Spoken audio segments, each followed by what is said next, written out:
All set. Okay. Mayor, whenever you're ready. Okay, good evening, everyone. I would like to call to order the regular city council meeting virtually for Monday, April the 5th, 2021. It is now 8:01 p.m. If everyone would please join me in the Pledge of Allegiance.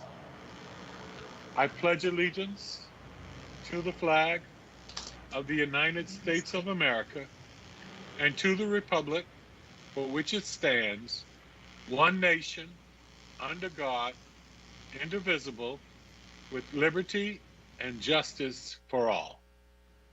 Thank you so much. For the record, I want to verify that we do have a quorum. Yes, Mayor, we do have all 7 council members present for this evening's meeting. Thank you, City Clerk. At this time, we are going to entertain agenda additions, deletions, and amendments. It was a couple of things brought to my attention. One being because of our attorney online, that we move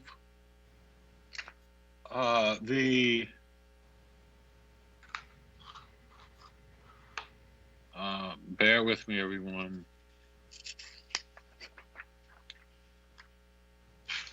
The adopting the pilot community workforce agreement to the top of the new business agenda.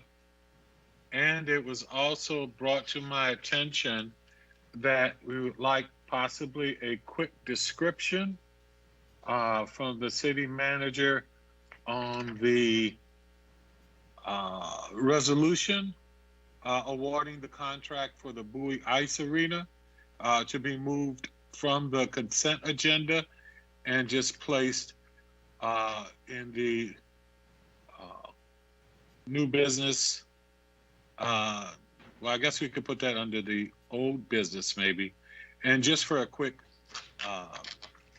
description of how we made that decision. I myself had the opportunity to talk with city staff on that, but because it's so minuscule, I just take that as a point of personal privilege just to move those so we can just move on with the agenda with no objections, of course. Having said that, are there any other additions, deletions, or amendments to the agenda? Hearing none, is there any citizen participation, Madam Clerk? Yes, Mayor, I have 19 comments received this evening. So I'll go ahead and read those. Oh, okay. And they all have to do with pilot community workforce program. So I'll go ahead with the first one. It's from Edwin Enriquez from Felter Lane. Dear Mayor Adams and members of the council, as a resident of the city of Bowie, and I wanted to reach out and let you know that I support the city undertaking the pilot community workforce agreement on road resurfacing and water main replacement projects. A community workforce agreement will ensure that the city of Bowie's capital spending is creating quality jobs that include family supporting wages with employer-sponsored health and retirement benefits. During this pandemic, we have all seen firsthand how important health insurance is. Excuse me. I am also a member of Leuna Local 11. And from my own personal experience, I can tell you what a difference it makes when you receive a decent wage and have a good benefits package. For these reasons, I humbly ask that you pass the resolution supporting a pilot community workforce agreement. It is a pilot, so there is no long-term commitment. Excuse me. Excuse. Next one is from DeRay Parker from Quill Point Drive. Dear Mayor Adams and members of the Bowie City Council, my name is DeRay Parker. I live at 8107 Quill Point Drive in Bowie with my family. I am a proud member of Leuna Local 11, and I am writing to you to ask you to vote in favor of the resolution establishing a pilot community workforce agreement for street resurfacing and water main distribution projects.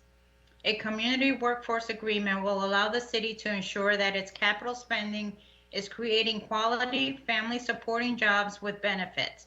As you know, not all jobs are created equal, and in construction, many contractors cut wages to the bone to win work and do not provide affordable health insurance or retirement plan coverage.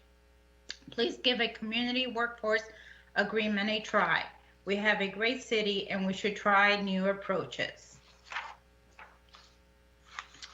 Next one is from Lamar Haskins from Maiden Drive. Greeting Mayor Adams and members of the City Council. It is my understanding that you will have the opportunity to support a resolution to establish a pilot community workforce agreement covering street resurfacing and water distribution projects. I am asking you to vote yes. I am a construction worker and a member of Leuna Local 11. I can tell you from personal experience that community workforce agreements help ensure that workers are paid decent wages and have affordable health insurance. Community workforce agreements can also be used to create a pipeline of jobs for local residents by including local hiring requirements. We have a lot of people struggling right now with the COVID-19 pandemic. We should be making sure that our taxpayer dollars are being used to create quality jobs that allow a person to support their family and to be able to take them to the doctor when they are sick. I love our city. Please vote yes on the resolution. Next one is from Carlos Renteria Turcios from Scarlet Lane. Mayor Adams and members of Bowie Council, I am contacting you today, April 2nd, 2021, about the upcoming vote on the resolution to undertake a pilot community workforce resolution, or CWA for short. I am a resident of Bowie. I live here with my family. I am also a member of Leuna Local 11, where we specialize in infrastructure construction. I am asking you to support the adoption of a pilot CWA on road resurfacing and water distribution projects, and to vote yes on the resolution. A CWA will allow the City of Bowie to establish local hiring goals and to create quality jobs with benefits. The Prince George's County Public School System did a pilot CWA last year, and it was incredibly successful. The pilot came in on time and on budget, and nearly 60% of the workers were county residents, and 98% were people of color, and the workers earned more than the prevailing wage requirements. Please vote yes on this resolution. Next one is from Joshua Anari from 9th Street. Dear Mayor Adams and council members, as a resident of Bowie, I appreciate your dedication to improving your quality of life and spending our taxpayer dollars wisely. I believe that we should be using our taxpayer dollars to create family supporting jobs that come with affordable health insurance and a decent retirement plan. For that reason, I am asking you to vote in favor of the resolution to do a pilot CWA on two discrete parts of our city's capital budget: road resurfacing and water distribution. The majority of man hours involved in road resurfacing and water distribution projects are performed by laborers, and therefore create the opportunity for us to create quality entry-level construction jobs for residents in need. With a CWA, the city can ensure the jobs are quality ones that come with benefits, and the city can establish hiring goals to ensure the jobs go to residents of the city or county who need them. The CWA is a wonderful tool, and I urge you to vote yes to that so that the city can perform a pilot and see how it works.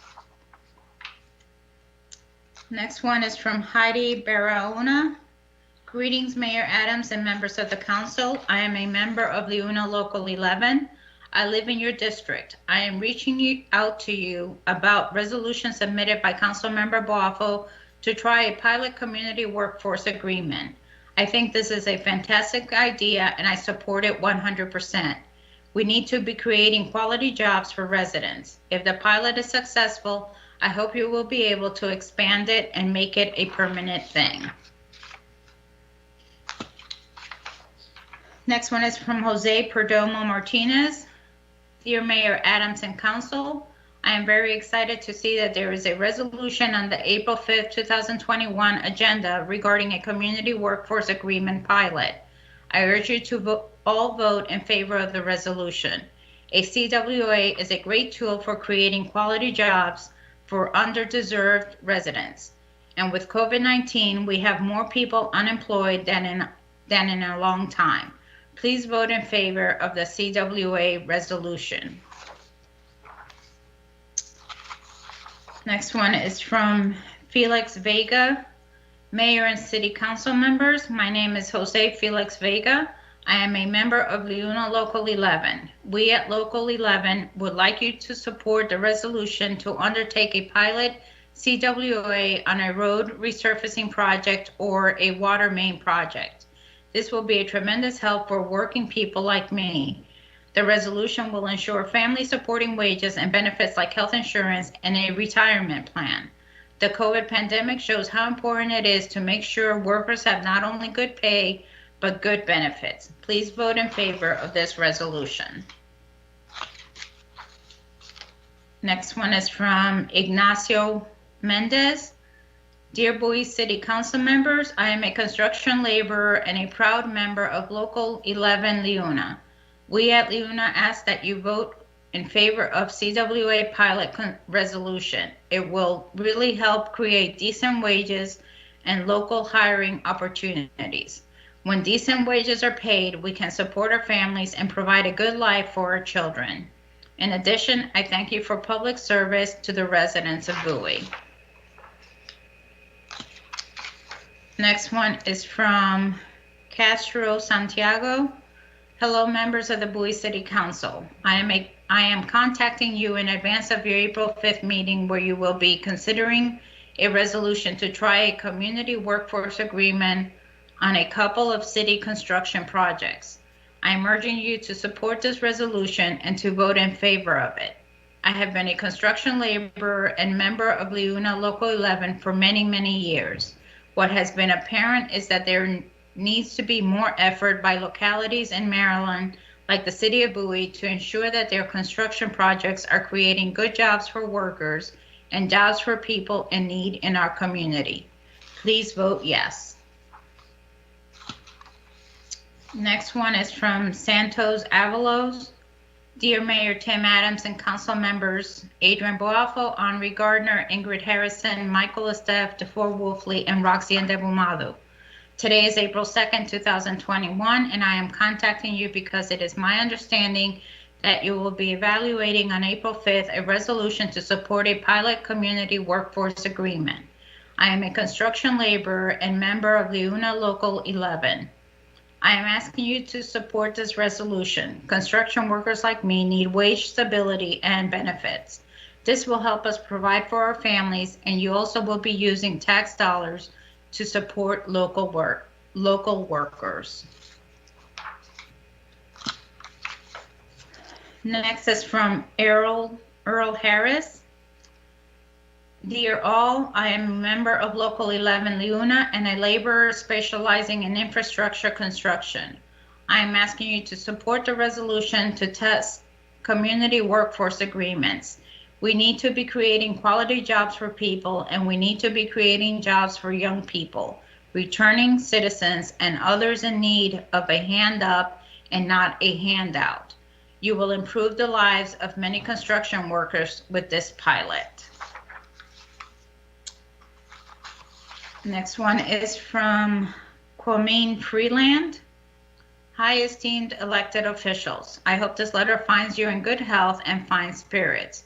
I am Kwame A. Freeland of Accokeek. My family and I are longtime residents. I am a proud member of Leuna, as was my father before me. I understand that you will be voting on a resolution introduced by Councilmember Boafo on April 5th to undertake a pilot community workforce agreement. This is an excellent initiative. As you probably know, the school systems in the county did something similar and it was a great success. The beauty of a pilot is just that. It is a pilot. If it doesn't work out, you don't have to do it again. Please do the right thing and vote yes on the resolution. Next one is from Beverly Mitchell. Hi, Bowie Council. I am contacting you today regarding Councilmember Boaffo's resolution on the April 5th calendar. This is a really critical resolution, and your support as a member of the council will be very beneficial. I am a female construction laborer and a proud member of Leuna Local 11. It is important to start using the power of city government to create construction jobs with family supporting wages. And it is equally important to be creating jobs for our residents who are struggling and in need of employment. You can begin to do this with a yes vote on this resolution. Please vote yes. Next is from Jose Castillo from Temple Hills. Dear Bowie elected leaders, an important resolution that will help working people and create quality jobs with benefits during a health crisis is going to be discussed at your next meeting. That resolution has to do with establishing a pilot community workforce agreement. I am urging you as a member of the council to support it and vote yes when the time comes. I am employed as a construction laborer and a member of Leuna Local 11. On behalf of all my brothers and sisters at Local 11, please support this resolution. Next one is from Jessica Requeño. Hello, members of the council. I am Jessica Requeño. I live with my family at 1003 Montezuma Drive.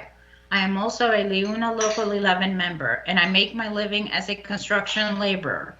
I am asking that you support the CWA pilot resolution and vote yes for it. This resolution will make a huge difference to those of us who work in infrastructure construction. I appreciate your consideration and your service to the community. Next one is from Enoth Ramos Mendoza of Neptune Avenue.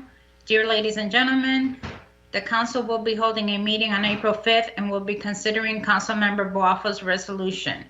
I am contacting you to let you know how important this resolution is to me. I am asking you also to vote in favor for it. Next one is from Jose Rivera Cisneros.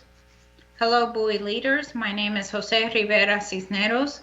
I live at 1703 Mystic Avenue. I am a construction laborer and I'm also a member of Leuna Local 11. I am contacting you because you are a member of the Bowie City Council and there is a resolution on the April 5th agenda that is important to me and everyone at Leuna Local 11. I'm referring to the resolution to conduct a pilot CWA on some city construction projects. CWAs are used throughout the metro area to create quality jobs with benefits and to make sure local residents get hired. Prince George's County Public Schools did a similar pilot and everything came in on time and on budget, with almost 60% of the jobs going to county residents. That is pretty awesome. Please vote in favor of this resolution. And the last one is from Anthony Martinez Carella of Dania Drive. Dear Bowie Mayor and Council, I am a construction laborer with Leuna Local and I specialize in infrastructure construction, like roads, bridges, tunnels, and water and sewer main replacements. My name is Anthony Martinez Carella. Many of us from Local 11 live in Prince George's County and in Bowie. We appreciate your support of working people, and in that vein, I humbly ask you to vote in favor of the CWA pilot resolution when it comes before you. This resolution is important because it will pilot the use of CWAs.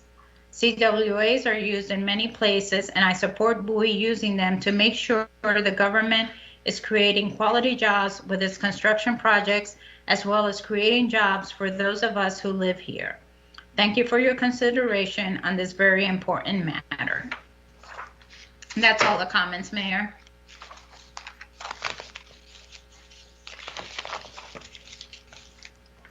You're on mute, Mayor. Thank you so much. Thank you again, Madam Clerk, for reading through those. At this time, we will move on to presentations. I don't see any on the agenda, correct? Correct.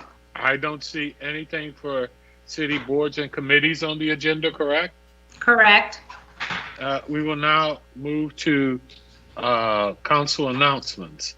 I would like to start off, if the council doesn't mind, by simply reminding everyone we are still in the middle of the pandemic, and we still ask that you respect all of the safety measures that are in place now through the county. I would like to say that vaccine registration, I believe, is open to everyone at this time who chooses to get the vaccine. So I would encourage everyone to register.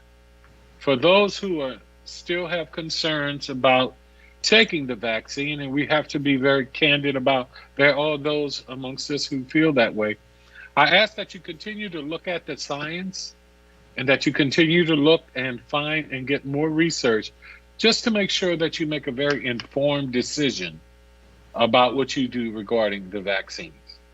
And on that same note, differently, I would like to wish everyone a belated Passover and a belated Happy Easter at this time. Having said that, I will open it up to other council members if they have any comments at this time. Mr. Mayor, I'd like to make a comment or announcement. Please go, council member. Thank you so much.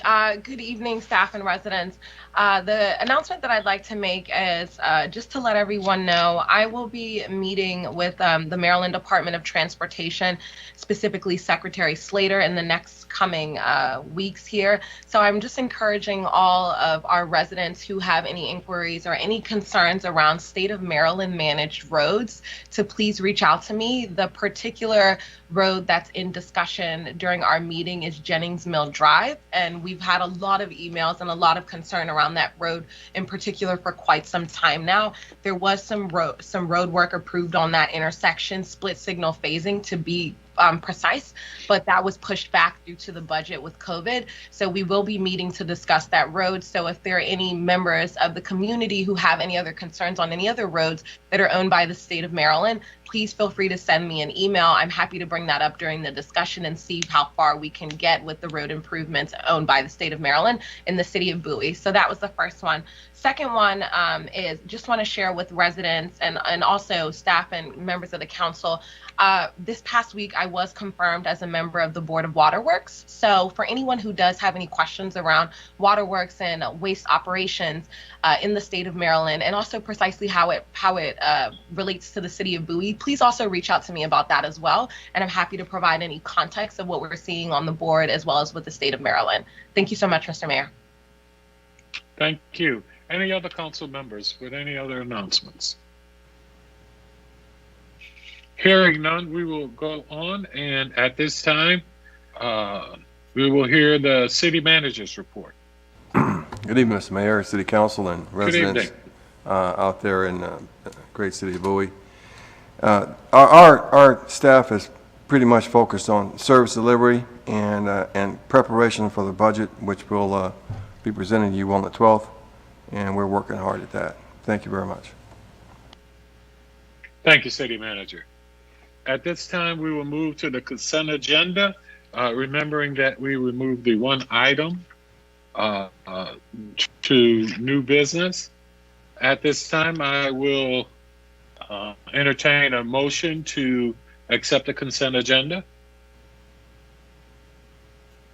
Mr. Mayor, I'd like to make a motion to approve the consent agenda. A second. It's been moved and properly second. Any discussion? Hearing none, I'll call for the vote. All in favor, please respond with an aye. Aye. Aye. Aye.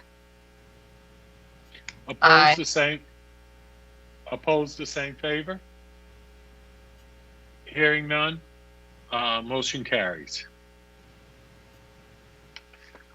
I think the first item we will deal with, and maybe city manager or one of the staff could do, just talking about the process very quickly on the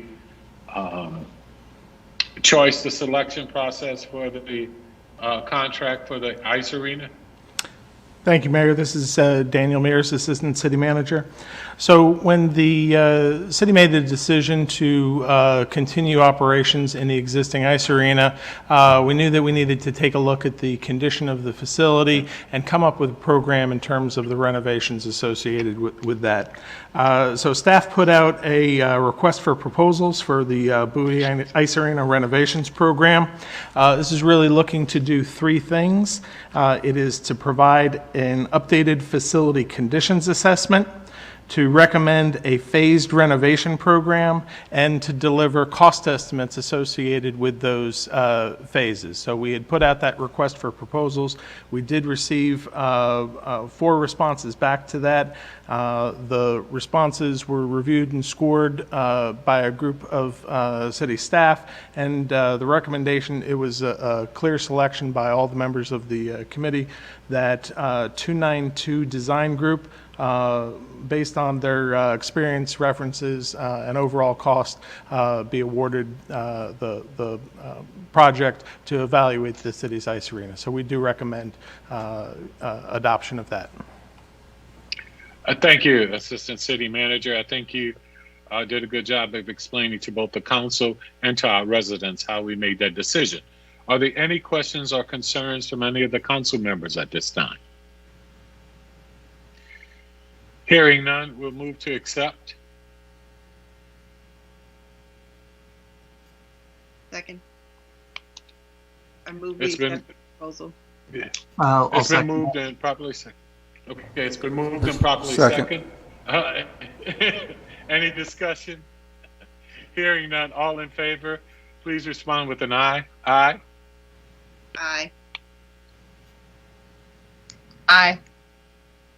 Aye. Opposed, same favor. Hearing none, the motion carries. Thank you. Excuse me, Mayor, I only heard 4 votes. Are the other 3 council members online or not? Yeah, I'm here. I'm not sure if you heard me, but I said aye as well. Water. Okay.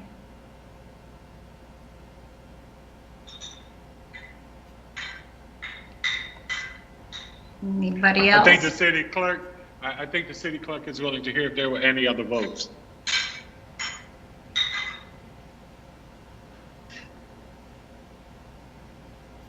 Hearing though that we had 5 votes at this point, I think we can Okay. still move for. Go ahead, someone say something? I'm trying to get my phone to work. Can anyone hear me? We can now. Oh, thank you, thank you. And I'm joining it as well. Mine is my vote as well. Thank you. Okay, is there anyone we're missing at this point? But I think we have 6 votes. So again, the motion carries. We should have 7. I don't think there were any abstentions or nays. I didn't hear, but the city clerk was saying she didn't hear everybody's vote. So I Mine think was an we've aye. now heard from all 7. We're confirmed now, Mayor. I got all 7 votes. Thank you. Okay, thank you. Okay, moving right along. Let's now go to the adopting the pilot community workforce agreement. Resolution R23-21, that PDF. I think many of us on the council have probably heard or discussed about this over the last year. But at this point, I would like to turn it over to Mayor Pro Tem Boafo. Yeah, thank you so much, Mr. Mayor, and to my colleagues on the council. Sorry that you guys can't see me. I am currently at work since it's been a crazy and busy day here. And so sorry for everyone on TV land who cannot see me, but I am still here. Yeah, Mr. Mayor, I think that most of my colleagues have gotten the fortune to meet with LaUna and some other folks as well. This has been a conversation for a while, and I really want to thank Alyssa and Steve, who have been helpful throughout this process for allowing us to get this way forward. Here's the overview for those who are in TV land and may not understand what we're trying to do here. But essentially, the city of Bowie, like many other major cities, has a large capital construction budget. And really what we're trying to do in this unique pilot program, and I want to reemphasize that it is a pilot program, is leveraging that spending to create quality jobs for folks who are here. So you guys have heard from a lot of folks who are LIUNA members, both within the greater Prince George's community and within the city of Bowie.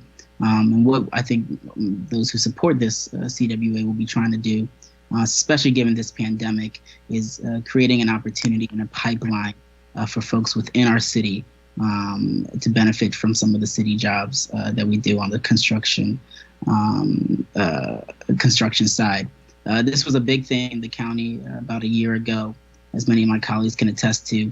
The Prince George's County Public Schools undertook a pilot CWA that was extremely successful, right? That, however, doesn't necessarily mean we will fall in that same vein. Theirs came significantly under budget and significantly under time, and they are obviously looking to expand their program that we have here. But this CWA essentially will establish a strategy for here in Bowie for local hiring goals, provide worker protections, and all the things that we know are very important to our workers, especially those here in the city of Bowie. So I'm committed, and I hope my colleagues are committed to rolling out this, again, pilot program so that we can really support our community here, especially given the economic conditions of this pandemic. For all legal questions and for all larger questions, I'm going to pivot that to both Steve and Alyssa, who I think both are very experienced in this. But I'll take any questions that anyone else has as well. All right. Thank you, Mayor Pro Tem. At this time, I want to know if there are any questions or concerns from the other council members prior to turning it, because I know the city staff had some comments that they wanted to make. So I will defer first to council members. I'd like to hear from staff first, please. Okay. Staff, if you would, and I know we talked and you had some information and things you'd like to share with us. So if you could, please go right ahead. I'll turn it over to you. Well, thank you, Mr. Mayor. I don't have really much to say. There are some cases where these contracts may come in at a higher rate, but that depends on the circumstances, and that remains to be seen. But if the City Council is prepared to manage that, we're certainly prepared to implement the plan that's been put forward by the Mayor Pro Tem. That's all I got to say. Hey, thank you, City Manager. Councilman Wolfe, do you have any questions? Not at present, thank you.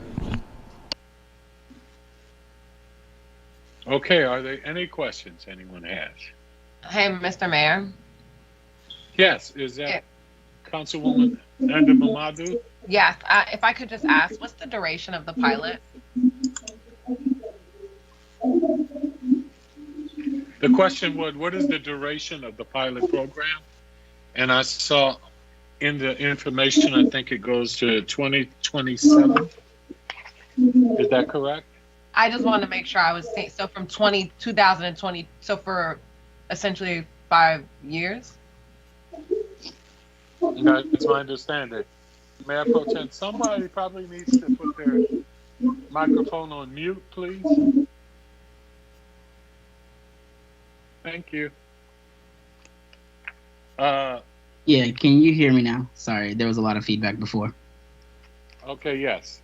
Yeah, so duration is actually negotiated, and I don't know if Stephen or Alyssa want to jump in here to talk about what the process will be after the council does pass this. There is an entire piece that happens after this, so I'm not sure if Steve, you're on the live and you're on here live and want to talk about that piece as well, and historically what usually does happen with CWAs, but that piece is negotiated. Well, so can I just say that your resolution says shall be incorporated into the FY 23 through 27 procurement. So you might want to change that language to tweak that language a bit if your intention is to leave open the possibility of incorporation into those fiscal year procurement projects, but you're not giving a specific directive that happen at this time. So if I can just re-ask my question for Steve. Steve, if you could just help us understand, when we talk about pilot, what are we thinking about for a duration? I understand that there's a negotiation process that happens, but traditionally from other cities, what have you seen in terms of the timeline of a pilot for them, and what could we be expecting potentially? You're on mute, Steve. Sorry. Can everybody hear me now? Yes. Okay. Good evening, ladies and gentlemen. This is Steve Silvestri from Jackson Lewis. So the projects, the way that they usually work are one of two ways. One is all projects within a given time frame or specific projects themselves. So you might have a construction project that goes for 3 years, for example. That's going to be the duration of the pilot for that particular project. So it's really one project by itself, or all projects within a certain category within certain budget years that are budgeted and completed within those years. So the way I'm reading that language, it could be flexible. There could be situations where the mayor and the council decide not to have a project that's subject to this. But generally speaking, if you're going to have a pilot, you designate the category of projects that are that you want to have covered, and then there are agreements that are negotiated in connection with each one of those projects, whether they be wage scale agreements that bind the contractors to pay particularly wage scales, or hire a particular percentage of city residents for those projects, or to require, for example, construction contractors to agree to have union representation as part of that project. So it's either project by project or for duration and budgets, one or the other. Did I answer your question? Yeah, that's great. So essentially, if we amended, and this might not be for you, Steve, it might be for Councilman Boafo or Alyssa. So if we were to amend the resolution to basically cut it down to a particular duration of time or a particular budget cycle, then essentially what would end up happening is when those negotiation happens, only the contracts that will be awarded would only be the ones that fit within that particular duration, correct? Yes. Okay, thank you. Okay, did that answer the questions for everyone? Was that clear for everyone? Okay. Mr. Mayor? Yes, go ahead, Councilman. I have a couple of questions I'd like to see if I can get answered here. Mr. City Manager, from the contracts that we typically get for this type of work, where are these vendors coming in from? What is the nature of these contracts? Regional, local? They're mostly local contractors. And most of their, and as far as asphalt and road work is concerned, most of the workers are Mexican Americans or immigrants, or Salvadoran immigrant, Central Americans. So we accomplished something associated with minority involvement there. But most of the workers now are, they're people we know, local, regional, Bowie, Crofton, Howard County, Montgomery County guys. Okay. But we don't have any that are city contractors that we're aware of, are we? No. No. Okay. So their workforce, given what you're speaking to, it doesn't sound like many of these contractors have local workforce, that is to say, city residents that are part of that. Is there any way we would know? No, we don't know that information, but their workers could be anywhere within the DMV, primarily from the county and or Montgomery County or Prince George's County. So it strikes, and I'm a little concerned with an effort that I'm not sure will actually benefit city residents if we're looking at regional vendors with a workforce from presumably the entire region. The percentage of the folks that are on their staff, I'm not seeing as how it's likely that there's that many of our citizens that would be in that position. Nor do I think we have a huge workforce that typically engages in this type of work in the city.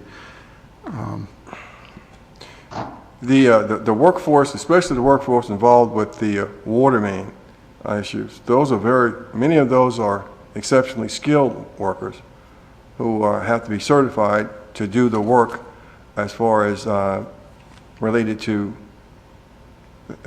being able to install the pipes and do the specific construction work associated with that work that can be then certified by inspectors. It's not as general. It's not general labor like unto asphalt work, of course. But Mr. City Manager, if I could just add to your statement for Dufour, it's a very strenuous certification process is what he's talking about. Like it's very, very specific and it's very strenuous for the pipe, for like the water workers and the piping, it's very specific. So if that's the case, then that means that the qualifications presumably are going to be pretty onerous for someone to take that job just for a city contract.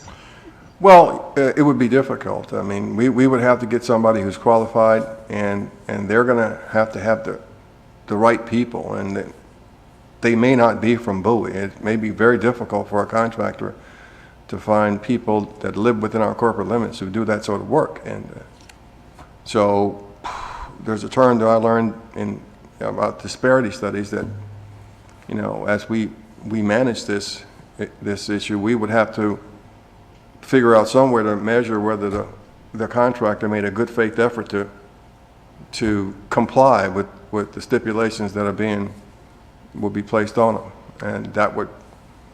and as a result, we're going to have somebody to help us do that, and contractors or consultants or another person working on the staff. So, but we can do it if that's the assignment.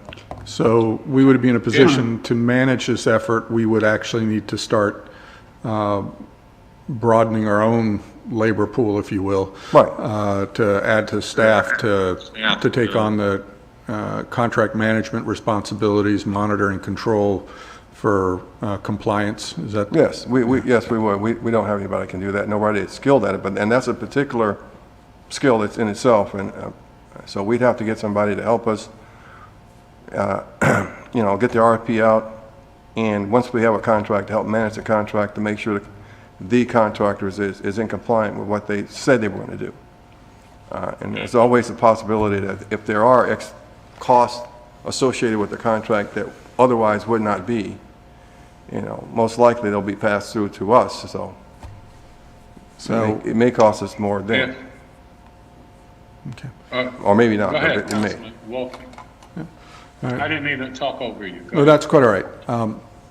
So we're looking at I'm starting to have a few concerns here because I'm looking at a project that I think might be, or a concept that might be more appropriate for a larger scale organization where we have such a small organization that we would be in a position of putting this in place and not really having much effect on our own people, but yet we would be in a position of taking on a burden of additional contract management responsibilities.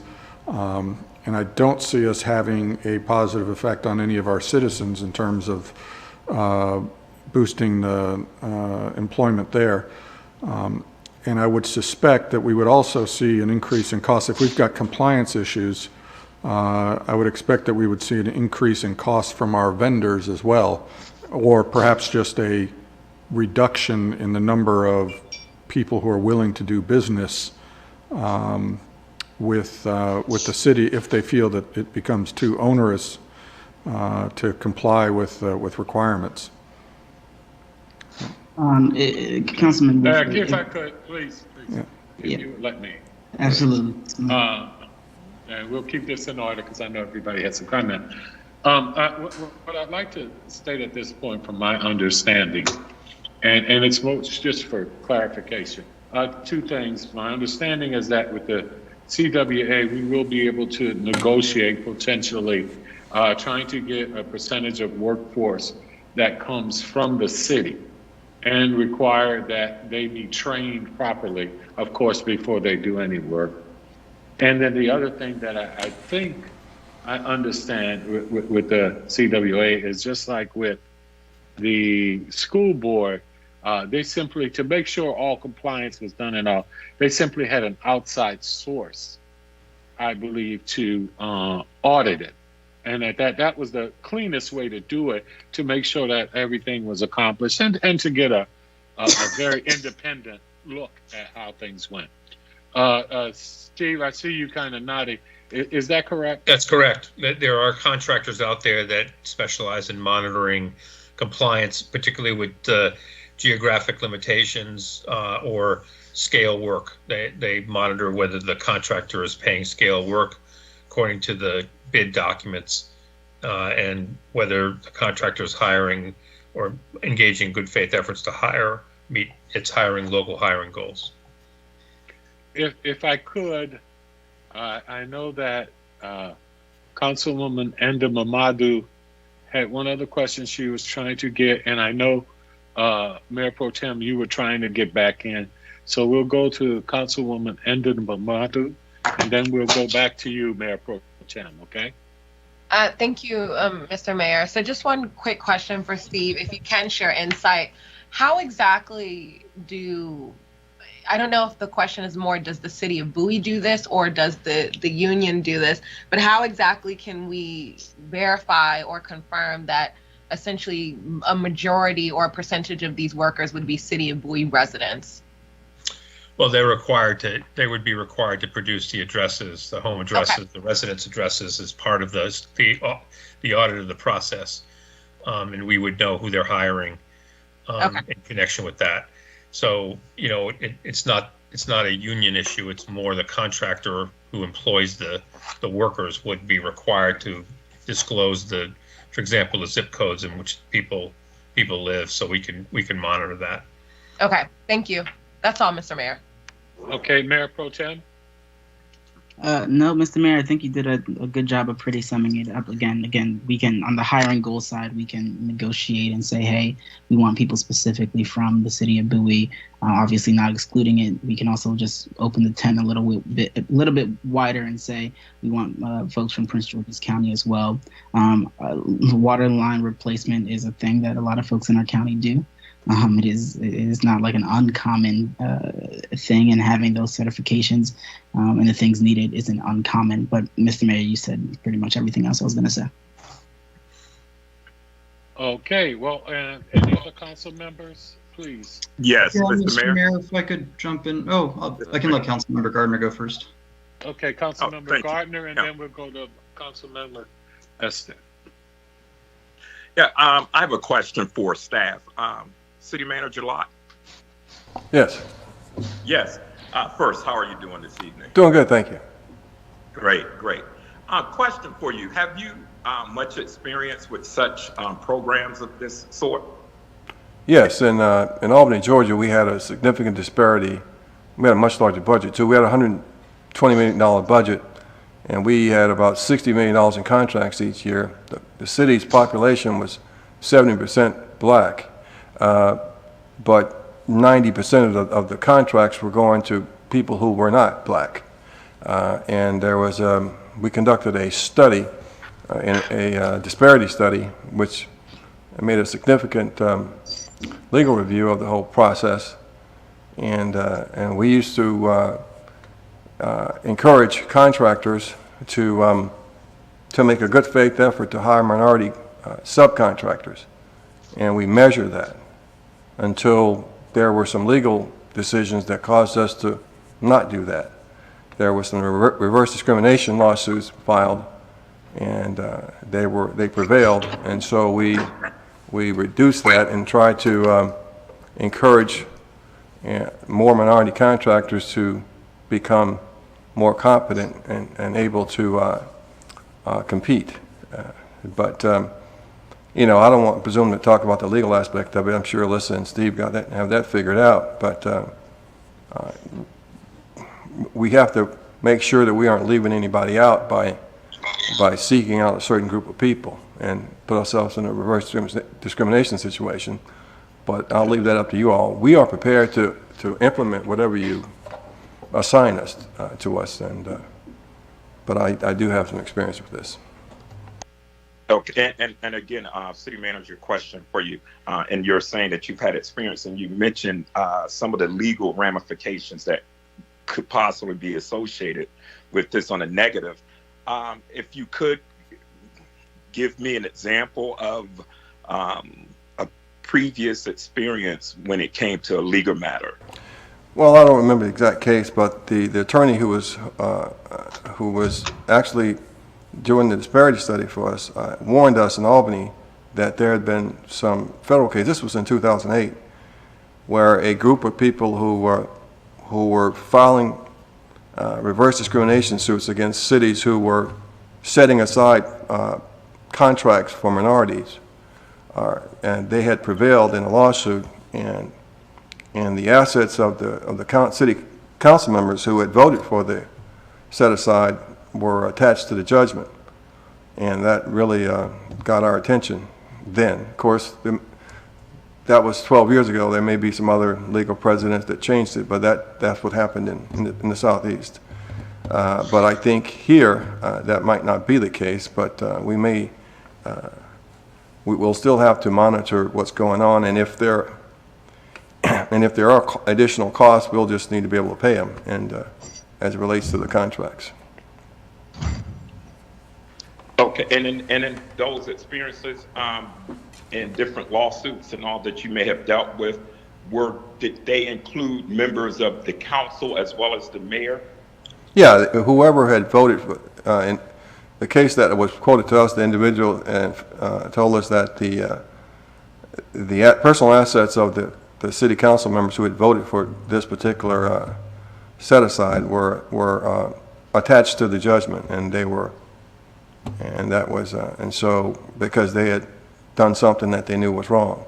But I don't, that was just an experience. I don't have any expertise in the legal aspects of it. I'm just reporting what we were told, and as a result, we stopped doing the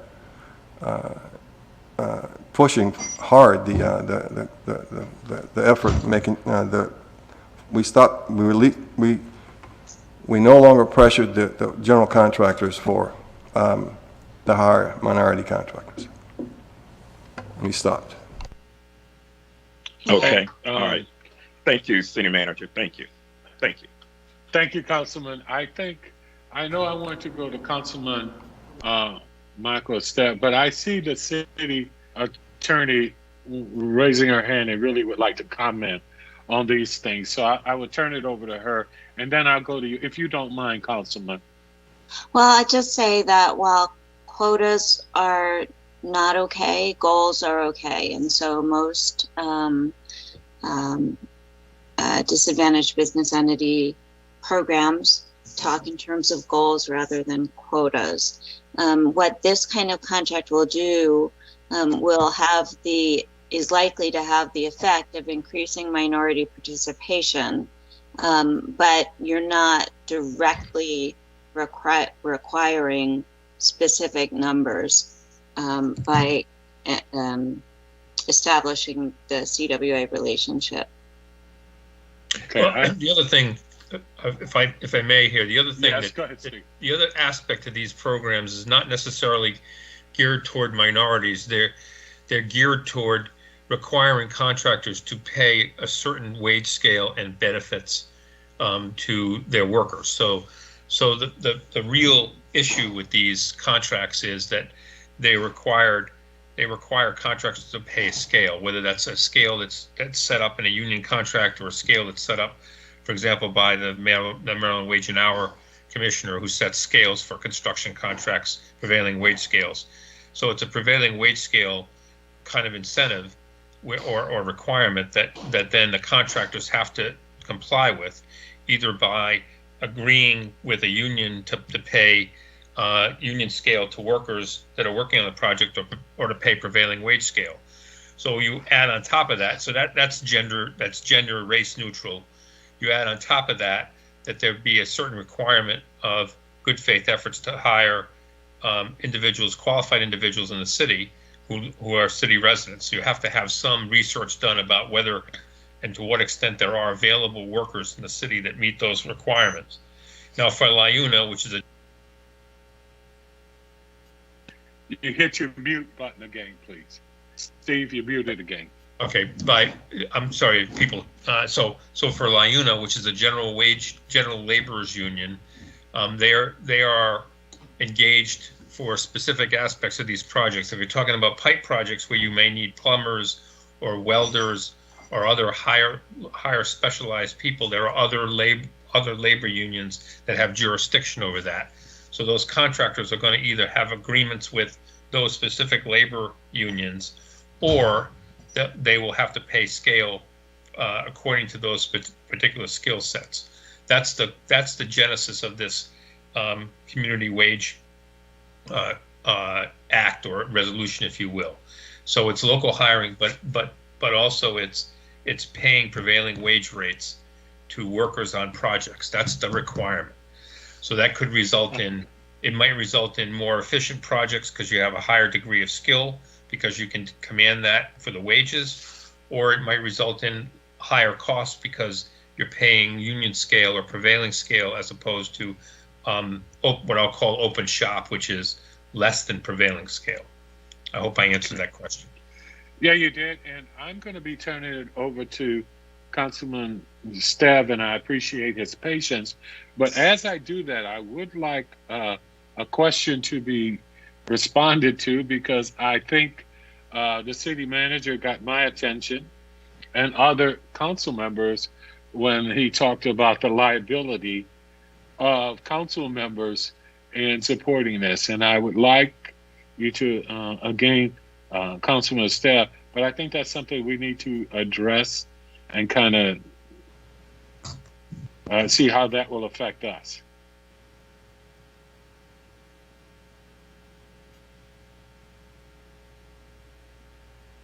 Alyssa or Steve? So I'm going to defer to Alyssa here on this, because this is a matter of municipal law, not necessarily labor and employment law. Okay. I'm sorry, could you repeat the question? Alyssa, we were just saying, I think it got all of our attention when they talked about voting for this and having a liability attached to the council members, as the city manager was expressing past experiences he's had. And could you address that for the council? So my preference would be to talk about liability issues like that in closed session, but generally speaking, you're not going to be held personally responsible for actions you take as a council person where you act without malice and bad faith. So, and you're not engaged in willful wrongdoing. Okay. I don't think you have a lot of individual liability in connection with this particular program. I don't think the program's a problem to begin with. So. Okay. All right. Councilman Stev, I do appreciate your patience with that. Would you please go right ahead?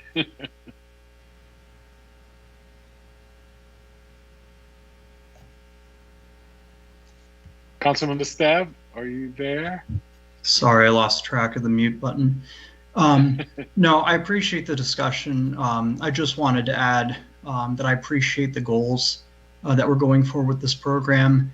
My main concern, though, and this is something that I don't know we've yet been able to answer to satisfaction, is whether we're potentially opening up Pandora's box a little bit It's very hard to say yes to one version of a labor agreement and no to others. And while this particular pilot may very well be with an organization that's able to deliver in a way that's mutually beneficial for them and for residents, I'm concerned we might be creating a precedence where we're kind of shifting our culture in ways that other public governments have done that in the end have not been to the interests of taxpayers. Bowie does not have a bad track record when it comes to delivering public projects on schedule and within its budgets. In fact, the last major public project we had was City Hall, and it famously came in under budget and ahead of schedule. So I just don't personally think that we're solving a problem the city explicitly faces here. I do appreciate the long-term goal, but I am concerned about long-term ramifications and opening up Pandora's box a little bit. That's all. Okay, thank you, Councilman. Councilman Esteve, if I may. Go ahead, Mayor Pro Tem. Thank you so much, Mr. Mayor. Look, I agree with Councilman Esteve's sentiments if we were not the policymakers talking about this right now. In every other major city and every other smaller city where this has become such a big issue and become an issue that ends up not favoring the residents, it's usually on the policymakers who don't do their due diligence to ensure that's the case here. Right now, we have an opportunity to look at this pilot program for what it is, a pilot program, and come back and reevaluate that as we move forward. I just wanted to put that out there. As we are the policymakers, we are the ones who are responsible for making sure this moves forward or doesn't. And so I think that theory may be a little left, but I do respect your comments. Thank you, Mayor Pro Tem. Mr. Mayor? Questions? Yeah, Mr. Mayor, Yes. I have a question for staff. Go ahead, please, Councilman. Thank you, sir. Mr. City Manager, do we have any insight to the wages that are currently being paid to our contractors, employees, to suggest if there's a problem, whether or not? I would presume in this area that the pay rates are pretty high and probably above scale, but I don't know that. Is there any insight as to if there is indeed a problem or not? We couldn't answer that one way or another, sir. We take the best deal and take the service. We don't. We know that they're operating within the standards of the Fair Labor, within the labor laws, but we don't know what they're paying their people. Okay, thank you. Thank you, Councilman. Thank you, Mr. Mayor. Any other questions? Any other questions from any other council members? Hearing none, I will entertain a motion at this time. I will make the motion. Do I hear a second? Second. It's been moved and properly second that we adopt the resolution. Discussion. At this time, I would like to make a couple of comments from discussion. And this finds us in one of those situations where it comes about leadership for all of us and in doing what we believe is in the best interest of our residents and our community at large. For me, I understand how important it is that we spend taxpayers' money with real good sense and purpose. We need to make sure that we watch the dollars, that we are fiscally responsible as we move forward. And we're also faced with the reality of making sure that we as a city, those who perform services for us, are paid living wages, are paid scale wages, have insurance, and we make sure that they have a quality of life by performing services for the city. So I think that's a part of what we're looking at here. I believe we've heard some things that say there may be a increase, and then we've heard from, as we saw with the school board, that they may not be. And it may enhance the quality of life of residents here, but also may enhance our workforce and our capacity. So that's one of those things that we're trying to find a medium, a happy medium as we look at this. One of the things I do believe is with the pilot program, and I think Councilmember Esteve made a very good point when he said about opening Pandora's box, because that's not what we want to do. We don't want to create problems, not only for ourselves now, for anyone else down the road. But by that same token, I think that's why it's probably a pilot program, so that we can limit those kind of risks and things we look at. I trust the city attorney and people like Steve to make sure that we're guided through this process in the most prudent manner. And so, having said that, that's some comments from me in doing this. And so I open it up for discussion from any of the other council members who have any additional comments they'd like to make at this time.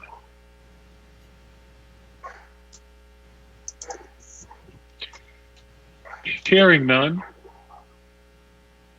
I don't hear any other discussion. I guess we'll call for the vote at this time. All in favor of passing the resolutions, please respond with an aye. Aye. Aye. Mayor, are you? Yes. I'm sorry. Are you there was some suggestion about modifying the term of the resolution. Yeah, Alyssa, I think Councilwoman Indebimadi was just going to hop in and say something. Yeah, Mr. Mayor, if I can provide just a friendly amendment to the wording. So if you look at the last paragraph where it says shall be incorporated into the FY 22 to 27 procurement, I'm trying to understand from Alyssa, how can we change, because it looks like it's a 5-year lock-in. How can we change that wording so it's more reflective of an up to, as opposed to like this deadlock in 5 years? Let me go back to the resolution in a moment. It's just on the last paragraph. Yeah. On the first page. I agree with Councilwoman Indebimadi. That's a very good point. Yes, it is. So I think that the most efficient way to address that issue is to simply shorten the term from, instead of saying from fiscal year 22 to 27, change it to 24, 25. Because if you just say may be incorporated, then your whole resolution kind of falls apart, right? Because then nothing has to happen ever. And it doesn't give very clear direction to staff about what it is you're actually expecting them to do. Okay, so I am looking to accept a friendly amendment to extending it from 22 to 25.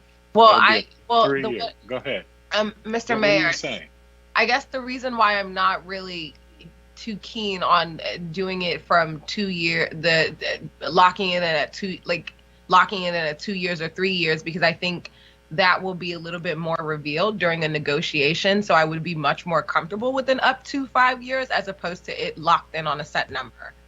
Because I think I'm reading this wrong, but I'm assuming that's what is going to come out of negotiation. That's when you'll find out what that is actually going to be. I'd like to turn Steve, your experience with that. So my experience is that there isn't any standard for the time period. You could have a 1 year, you could have 2 years, you could have 3 years. I don't know how many projects you do within 5 years. So it 5 years seems like it's relatively how do I put it, an arbitrary number, an arbitrary period of time. So again, not knowing how many projects you do in that period of time, I can't really tell you whether that's a worthy period or not. And some of those projects may take more than 1 year to do. Some may take 6 months to do. So The other thing, I have to leave the meeting at this point. I've got other things I've got to do. So if there's any questions, any other legal, like labor-related questions, we can have them now. So I can answer them. But I'm assuming that I've gotten almost all the questions that remain to be. Yeah, I think you have, and thank you, Steve, for being with us this evening. Alyssa, I think that might go better to you. Well, I was just gonna remind you that your street resurfacing contracts, for example, generally extend over a number of years. And so you could, if you worked a community workforce agreement into your next street resurfacing contract, it might, by its nature, extend over multiple fiscal years. And I think George Stefanos is on the call, and he can speak a little bit more about the number of years that these contracts usually go to. I don't know about water distribution and recapitalization projects, so you'd have to ask him. Mr. Mayor, we have several projects that are planned, and our current paving contract is in place currently right now, and there are four options for extending that contract over the next 4 years at the current, or in close proximity to the current rate. The only reason it would go up is because of the cost of asphalt. So that's the only reason people would have to pay more for it. So that's in place. So of course, we don't have to exercise those options. That will be up to you all on what comes out of here. But then we would have to rebid the project, make the stipulations, and then hope we get some good respondents who can, in fact, or good pavers, and then take it from there. If my preference is that we would do the pilot for 2 years and give us an opportunity to, and so that we can continue with the other projects that we have, in the manner that we are doing it right now, where we take the lowest and most competent bid. Thank you, City Manager. Councilwoman, it was with you. And Madu and City Yes, Attorney. Mr. Mayor, I'd like to make an amendment to the motion. I'd like to change. I don't necessarily know if this would be if this is what these cycles are significant of, but I'd like to change it instead of a 5-year kind of lock-in. I'd just like to reduce that to 3. Okay, so would you state that friendly amendment I'm supposed to consider? Yes. A quick question while you all are talking. Go ahead, Ingrid, please. Go ahead. Yeah, I wanted to ask Councilmember Madu, would she consider, or did you consider what the city manager mentioned about the term? In terms of his recommendation being 2 years? Yeah. Yes. Okay. Just asking. Okay, so if I heard right, we're talking about having a friendly amendment to change the wording to state instead of 5 years for a 2-year pilot program. Is that correct? That's your friendly amendment, correct?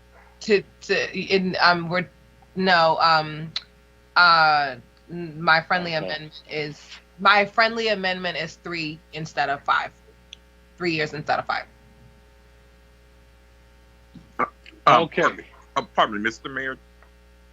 Yes. I was going to ask Councilmember Madu, would you be open to 2 years? Yeah, I'd be open to 2 years.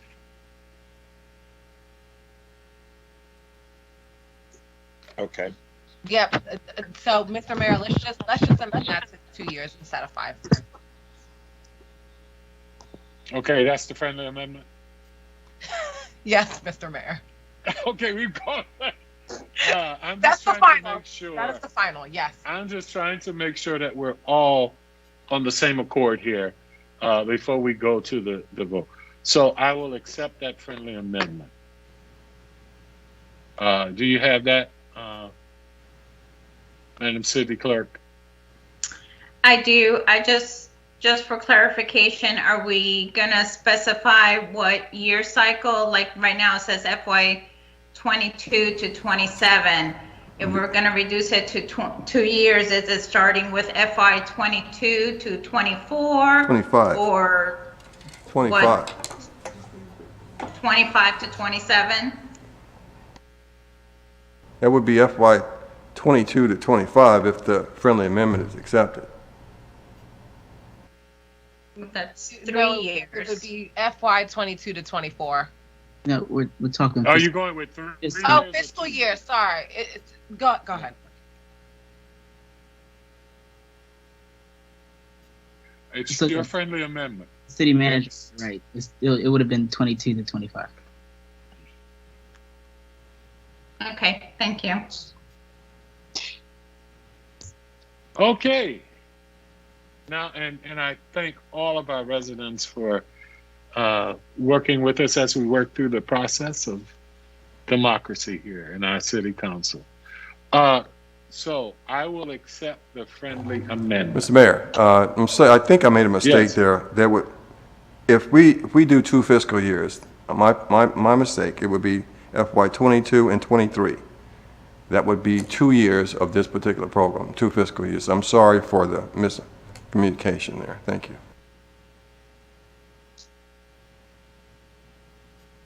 So that's 22 to 24. Right. We're right. Right. 2. Yeah. Yep. So as in 22 to 23 is 1 year, and 23 to 24 is the second year. Correct? That's good. I'm just trying to get as much clarification as I can from everyone. I believe that's correct. Councilwoman Enda Mamadou, is that? That's cool. Your Yes, friend. that's great. That's fantastic. That's fantastic. Thank you so very much, everyone. And bear with me because I love seeing us in process. Okay, so I accept that friendly amendment. Okay. So having said that, are there any further discussions? Hearing none, I will call for the vote. All in favor of Mr. the Mayor, resolution? sorry, I'm gonna request a roll call vote. Okay, fine. I will go last, please. The vote is regarding changing the resolution with the change going from 22 to 27, from 22 to 24. City Clerk, I will go last. Will you please do a roll call vote for us, please? Sure. Councilmember Ndebumalo, Aye.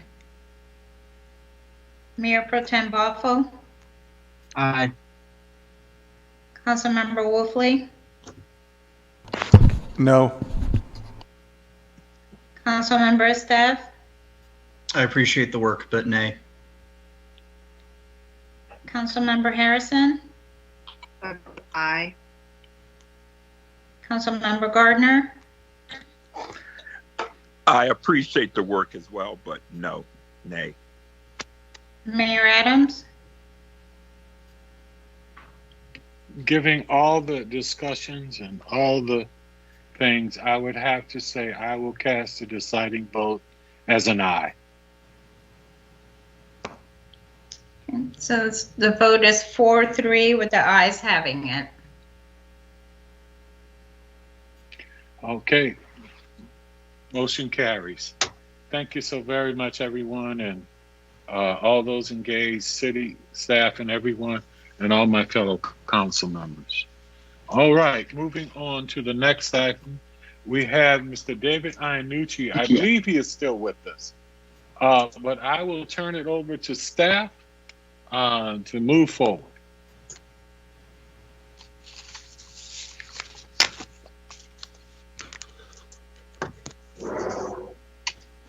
City Manager.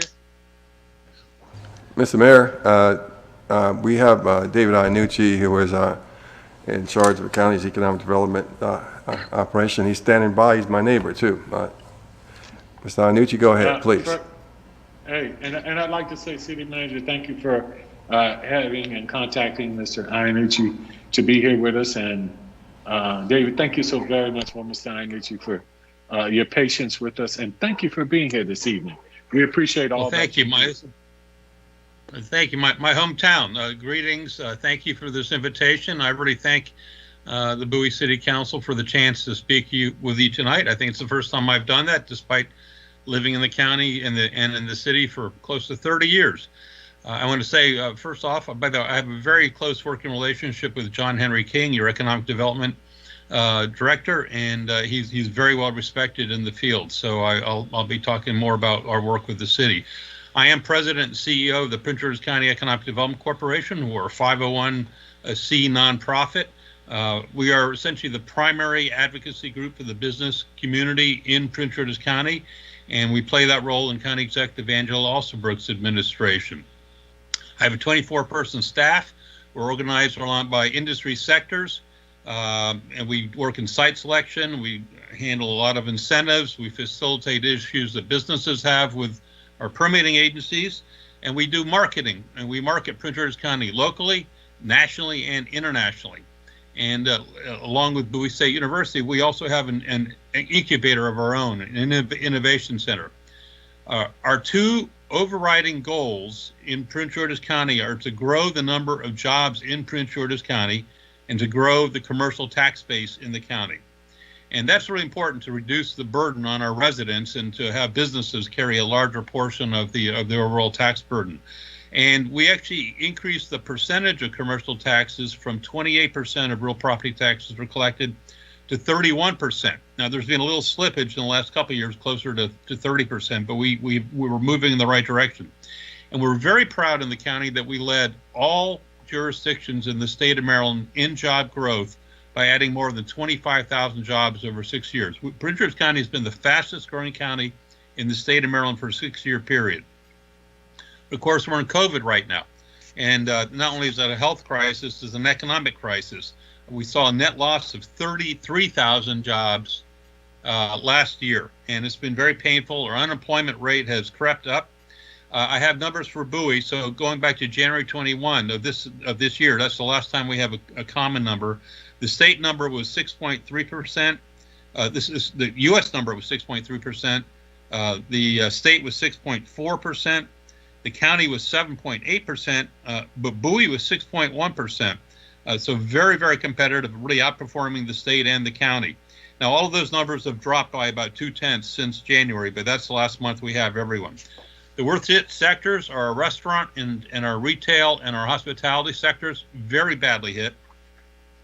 But people in work in offices, for the most part, are still employed and still getting their paychecks. But they've made that big conversion to teleworking. And I think when we see office jobs in Bowie, we see that as well. The predictions are that the move to teleworking is going to be long-term. Morgan Stanley said before the pandemic, 7% of office workers were teleworking. That is now 35% now, and we don't think that number is going to drop. An August survey, CEOs expected to shrink their office footprints by 69%, thought they were going to shrink their office footprints. Now, 2 weeks ago, that same group said they were going to shrink it. 17% they said they're going to shrink their offices. Now, what does that mean? Does it mean they've already done the shrinkage? In some cases, yes. But it also is a factor for our TOD strategy in the county. As office workers are probably never going to go back, or it's going to take a long time before they go back the way before they were in the pandemic. As for retail, online sales are surging. That's good news for logistics, warehouse, and last mile centers. But it's not good news for landlords of retail spaces. Prices are going down, Vacancies are going up. And of course, EDC has a major strategy, the International Conference for Shopping Centers, where we'll be going back. Now, the May 20 ICSC was canceled. The May 21 has already been canceled. The next big one will be May 22, but there'll be a downsized one in December, and we will have a presence there, and we'll continue to work with Bowie to pursue retailers. I did want to talk about the grocery sector, an area that my family knows very well here in the county. Bowie's doing relative to the county is doing quite well. Because in Prince George County, we do have some areas inside the Beltway with some very serious food shortages, food security issues. This is the big priority of County Executive Alsobrooks. But overall, grocery sales are up 25 to 30% as we all stay at home during the pandemic, eating at home rather than eating in restaurants. Bowie has a very good selection of grocery brands, by the way, compared to other locations. But we are watching for growth in what's called BOPIS, B-O-P-I-S, buy online, pick up in store. And if you look at our local Bowie stores, you see a lot of them making that move to anticipate that. 15% of grocery sales now are probably online. The county is in the midst of updating our 2013 economic development strategy, the most successful economic strategy in the history of Prince George's County. We have a new plan that is underway. It is about a year into the process and looked at the strengths and weaknesses of the county, best practices, our assets, all sorts of issues, and that the recommendations are being drafted and finalized now as we create a new strategic plan for Prince George's County to build on the 2013. I know that your city and the city of Bowie, is also moving to create a strategic plan. I'm happy we are able to share with Mr. King the RFP that we use, and we'll certainly be prepared to work with the city as you dive into your new strategic plan. I think this is a very important action by the city. Because of the COVID crisis, we made a major pivot in the Economic Development Corporation along with our sister agency, FSC. And instead of doing traditional economic development, working with existing companies and attractions, we've had to pivot to become a grant writing organization. We made grants with FSC to businesses in general, to childcare facilities, to restaurants, to hotels, to a wide range of businesses. We have put more than $41 million out in grants in the last year to more than 1,500 businesses in the county. Many of them were in the city of Bowie. Those monies are federal money, state money, county money, and private funds. And I want everyone to know in the city council that there's a new round of funding that will go out very soon. We will be announcing soon an additional $3.3 million in $12,000 grants for restaurants. Hotels will have an additional $2 million that will be announced soon. And for the first time, there will be funds coming for nonprofits in Prince George's County. It's actually all these are state funds. So restaurant, hotels, and nonprofits will see new grant money being available in the coming weeks. I actually want to acknowledge the role of Councilmember Todd Turner on the County Council for his strong leadership and support for economic development. He's been very supportive of the Economic Development Corporation. Now, we all noticed the $1.9 trillion federal stimulus package that passed recently. We expect some of that money to filter down to the Economic Development Corporation for another round of federally funded business relief that we'll be administering directly to county businesses. And there's $29 billion that's going to be available through the Small Business Administration for restaurants starting at the end of April. There have been a lot of predictions that more than 30% of restaurants were going to close nationwide. I'm starting to revise that number downward in a good direction because of this new federal money. Now, again, the state and the county put out a lot of federal money and a lot of money for restaurants. We think that really might help save some restaurants in the county and certainly in Bowie. Now, we've learned some important lessons. One, money isn't always the answer. We learned that a lot of businesses that were applying for funds needed training. They needed help with how to handle capital, how to prepare for COVID, how to open up with customers, how to deal with liability issues. So we've had a number of programs, Emerge Stronger, Pathways, a Buy Prince George's County program, encouraging exactly what it sounds like, a Dine Prince George's County program to encourage people to eat in local restaurants. More than 600 businesses in the county have taken advantage of these webinars and training programs to help them understand money isn't always the solution. We also have a very strong marketing campaign, as I mentioned initially. We have more than 22,000 subscribers on our electronic newsletter. We do social media, Instagram, Twitter, and Facebook. We have done direct marketing, and we have a very active website. Everything I've said today, please look at pgcedc.com. That's the pgcedc.com. That's our website. I also want to mention a very significant new initiative on data centers. Because of the growth in cloud computing, teleworking, online sales, technology having a great role in all of our lives, these facilities, while they're modest employers, they are very substantial contributors to real and personal property taxes on the county, and they help balance that commercial tax base that I talked about. And these tax revenues can be used for schools and public safety and recreation. Maryland, a year ago, joined 38 other states in waiving the state sales and use tax for data centers.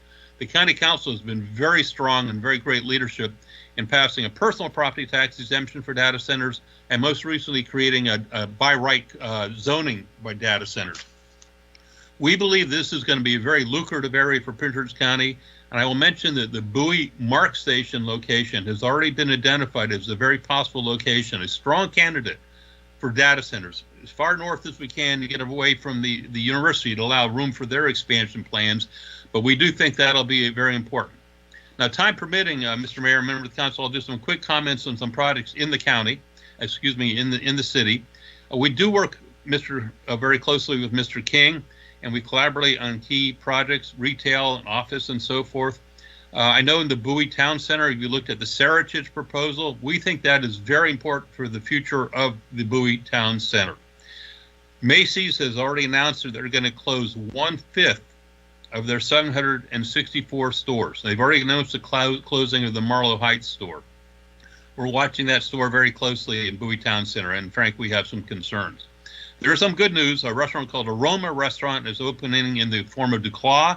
I think the patio will be open in May.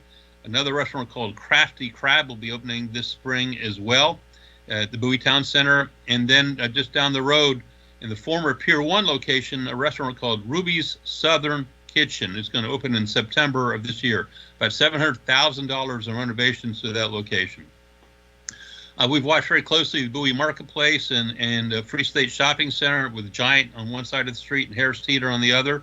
I know this is controversial in the city, but I know there's movement on a new apartment complex behind the Harris Teeter, which was part of the original agreement that the county had with the city. I know that's controversial, but we believe that'll strengthen that retail center, and that it'll improve both stores and both shopping centers by having that. I mentioned Melford, which is the largest flex office complex in Prince George's County. It'll soon have Encompass Health opening there, a 60-bed inpatient rehabilitation hospital with 120 jobs and a $34 million project. Very important, and there'll be collaboration with the new hospital that'll be opening in Largo, the University of Maryland Capital Region Health. A very important resource that Bowie has, and is very fortunate, is Bowie State University. The new Entrepreneurship Living Learning Center on Route 197 is under construction. I think you have a very dynamic incubator there with Lisa Smith, who does a great job of running that. The BSU Entrepreneurship Academy will be there as well. I think you're aware that BSU will receive $97.7 million over 10 years as a result of the recent state legislation. In addition to that, they got a $25 million grant from, I think, Ms. Mackenzie Scott. I really urge the city to have a strong relationship with Bowie State. I've always believed that when higher education and economic development come together, there are tremendous opportunities for great growth and startup technology companies and entrepreneurship and so forth. I want to congratulate the city, and Mr. King did great work with the Novalon. That's an interesting company that has had great growth potential, that had to retrench, but they've really locked down their potential in the city. It's one of your major employers, and really great work on there. I'll mention the National Capital Business Park. I realize just outside of the city border, but I know it's going to be impacting you just down Route 301. That's be 2 to 3 million square feet of warehouse space there. We think it's going to be very important for the county, and certainly it's so close to Bowie. I think you'll see benefits there. A lot of important employers are already looking there. So I'll close by saying I really appreciate your time. I hope I haven't gone on too long. I want to say the county has outperformed the region in the last few years.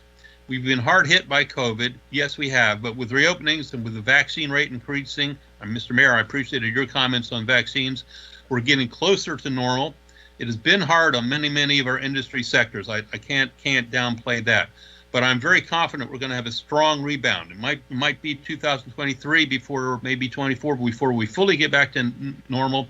But Bowie is a leading part of the county and a very strong community. I'm very proud to live here. My daughter went to school here, and I value the partnership we have with the city, with Mr. King, and I thank you for your time. I'm happy to answer any questions that you might have. Well, first and foremost, I would like to say thank you so very much for being here and your patience, David. The other thing I would like to thank you for is your willingness to work so closely with the city. You know, one of the things we've talked about is making sure that it's a collaborative effort, what we do here and what you do with the EDC, because we want to make sure that Bowie is part of that top priority of what you do with the EDC for growth within the county itself. And it sounds as if you have us there, and it sounds as if Mr. King has been working with you. But I do want to extend to you an invitation that maybe every other quarter that you come back and have a chance to talk with us and give us an update on where we are and kind of where we're going.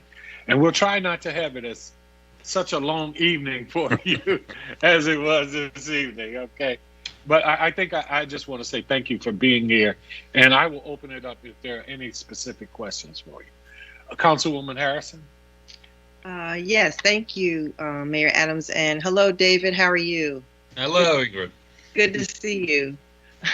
In normal times, we worked in the same building. We did. We used to work together. So, quick question for you. A lot of our constituents in Bowie have questions about restaurants. And I understand the 3 that you mentioned, and we're certainly aware of those and happy to have them in Bowie. But my question is, why can't Bowie attract higher end restaurants? You know, I a lot of our constituents go out of Prince George's even to go to higher end restaurants, Anne Arundel, for instance. So I wanted to find out, why Prince George's and even Bowie, why can't we attract a higher level of restaurant? This is the question we get throughout the county. It's not just Bowie, it's inner Beltway communities, College Park, Greenbelt, going down Forestville and so forth. And it's a common complaint, and there's some great merit to it, that if you look at the history of why some of the restaurants, and the county did a retail study about 3 years ago with the Maryland National Capital Park and Planning Commission, a 3-part study, very complex, and we looked at exactly this issue. And we saw for some of the higher quality restaurants, the higher end restaurants, because one of the complaints that the county residents have, we have too many fast food restaurants, unhealthy choices, and so forth. And we hear that all the time. And remember, a lot of these are private transactions. For some of the higher end retail in general, not just restaurants, one of the things we learned, we looked at a map of the Washington metropolitan region, and layered upon that were 3 critical factors. It was education, income, and density.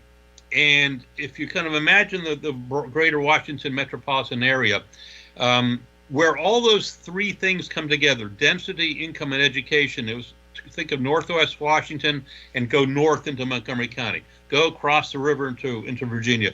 And it was the map I'm thinking of was heavily color-coded, orange, yellow, and red in those areas where those things come together. In Prince George's County, we have a disconnect. We have the density inside the Beltway, and I'm stereotyping because there's exceptions all over the place, and we have the higher education and the higher income level outside. We don't have the density, education, and income throughout the county. There really were, as I remember this map, about 6 dots in the county, and Bowie might have been one of them, where those things came together. But whereas the other locations on Virginia, they were essentially taking a paintbrush and doing it. So that's one of our challenges, this disconnect, and that's why we're trying to grow. That's why the county has a transit-oriented development strategy to create more density around our metro stations. As we know, I know Bowie's not served by metro, we know too well, but that's one of the strategies that's going to create that development, and it's connected to even to a restaurant retail strategy. So we are very aggressive when we go to the International Conference for Shopping Center. We push this all the time. We've had, again, Bowie, relative to some other parts of the county, has maybe in some cases some more choices, but it's a legitimate question. It's one of the great frustrations of the citizens of this county. Yeah, I understand, and a lot of it begins with education. I mean, that's the foundation of everything, and it drives the economy as well. But thank you for your answer. And just one more question for you. How do you see teleworking? You mentioned teleworking and the commercial tax base. And how do you see that? I feel like it's going to hurt our commercial tax base pretty largely, but I wanted to get your take on that. What do you see? Well, I think nationwide there's concern that office vacancies are going to increase very significantly. Again, I gave you the percentage of CEOs saying that they're not expanding. And they're making downsides. There's a company, I'll call it, that's a Goddard contractor, not too far from where we are. And I had a conversation with the CEO. It's about 6-8 months ago. He had hired 60 new employees, taken from 180 to 240 employees. Thrilled. Teleworking was working spectacularly for him. They were doing it really was exceeding his expectations. And he said, "Here's the bad news, David. I'm letting go one of my 4 floors. I've decided I don't need that floor anymore." I think we are going to have some difficult times. Now, the silver lining might be that there's an argument that suburban office might pick up relative to downtown office. Again, nationwide, not just located in this metropolitan area. I know, talking to the Washington Board of Trade, they say that their occupancy right now, not the official legal occupancy, but they think maybe 15% of office workers are going downtown right now. And they don't know if that's going to improve as dramatically and quickly. There may be a suburban silver lining to that if people seek a little less density. But I am concerned about our strategy to grow office by metro stations being hurt by this trend.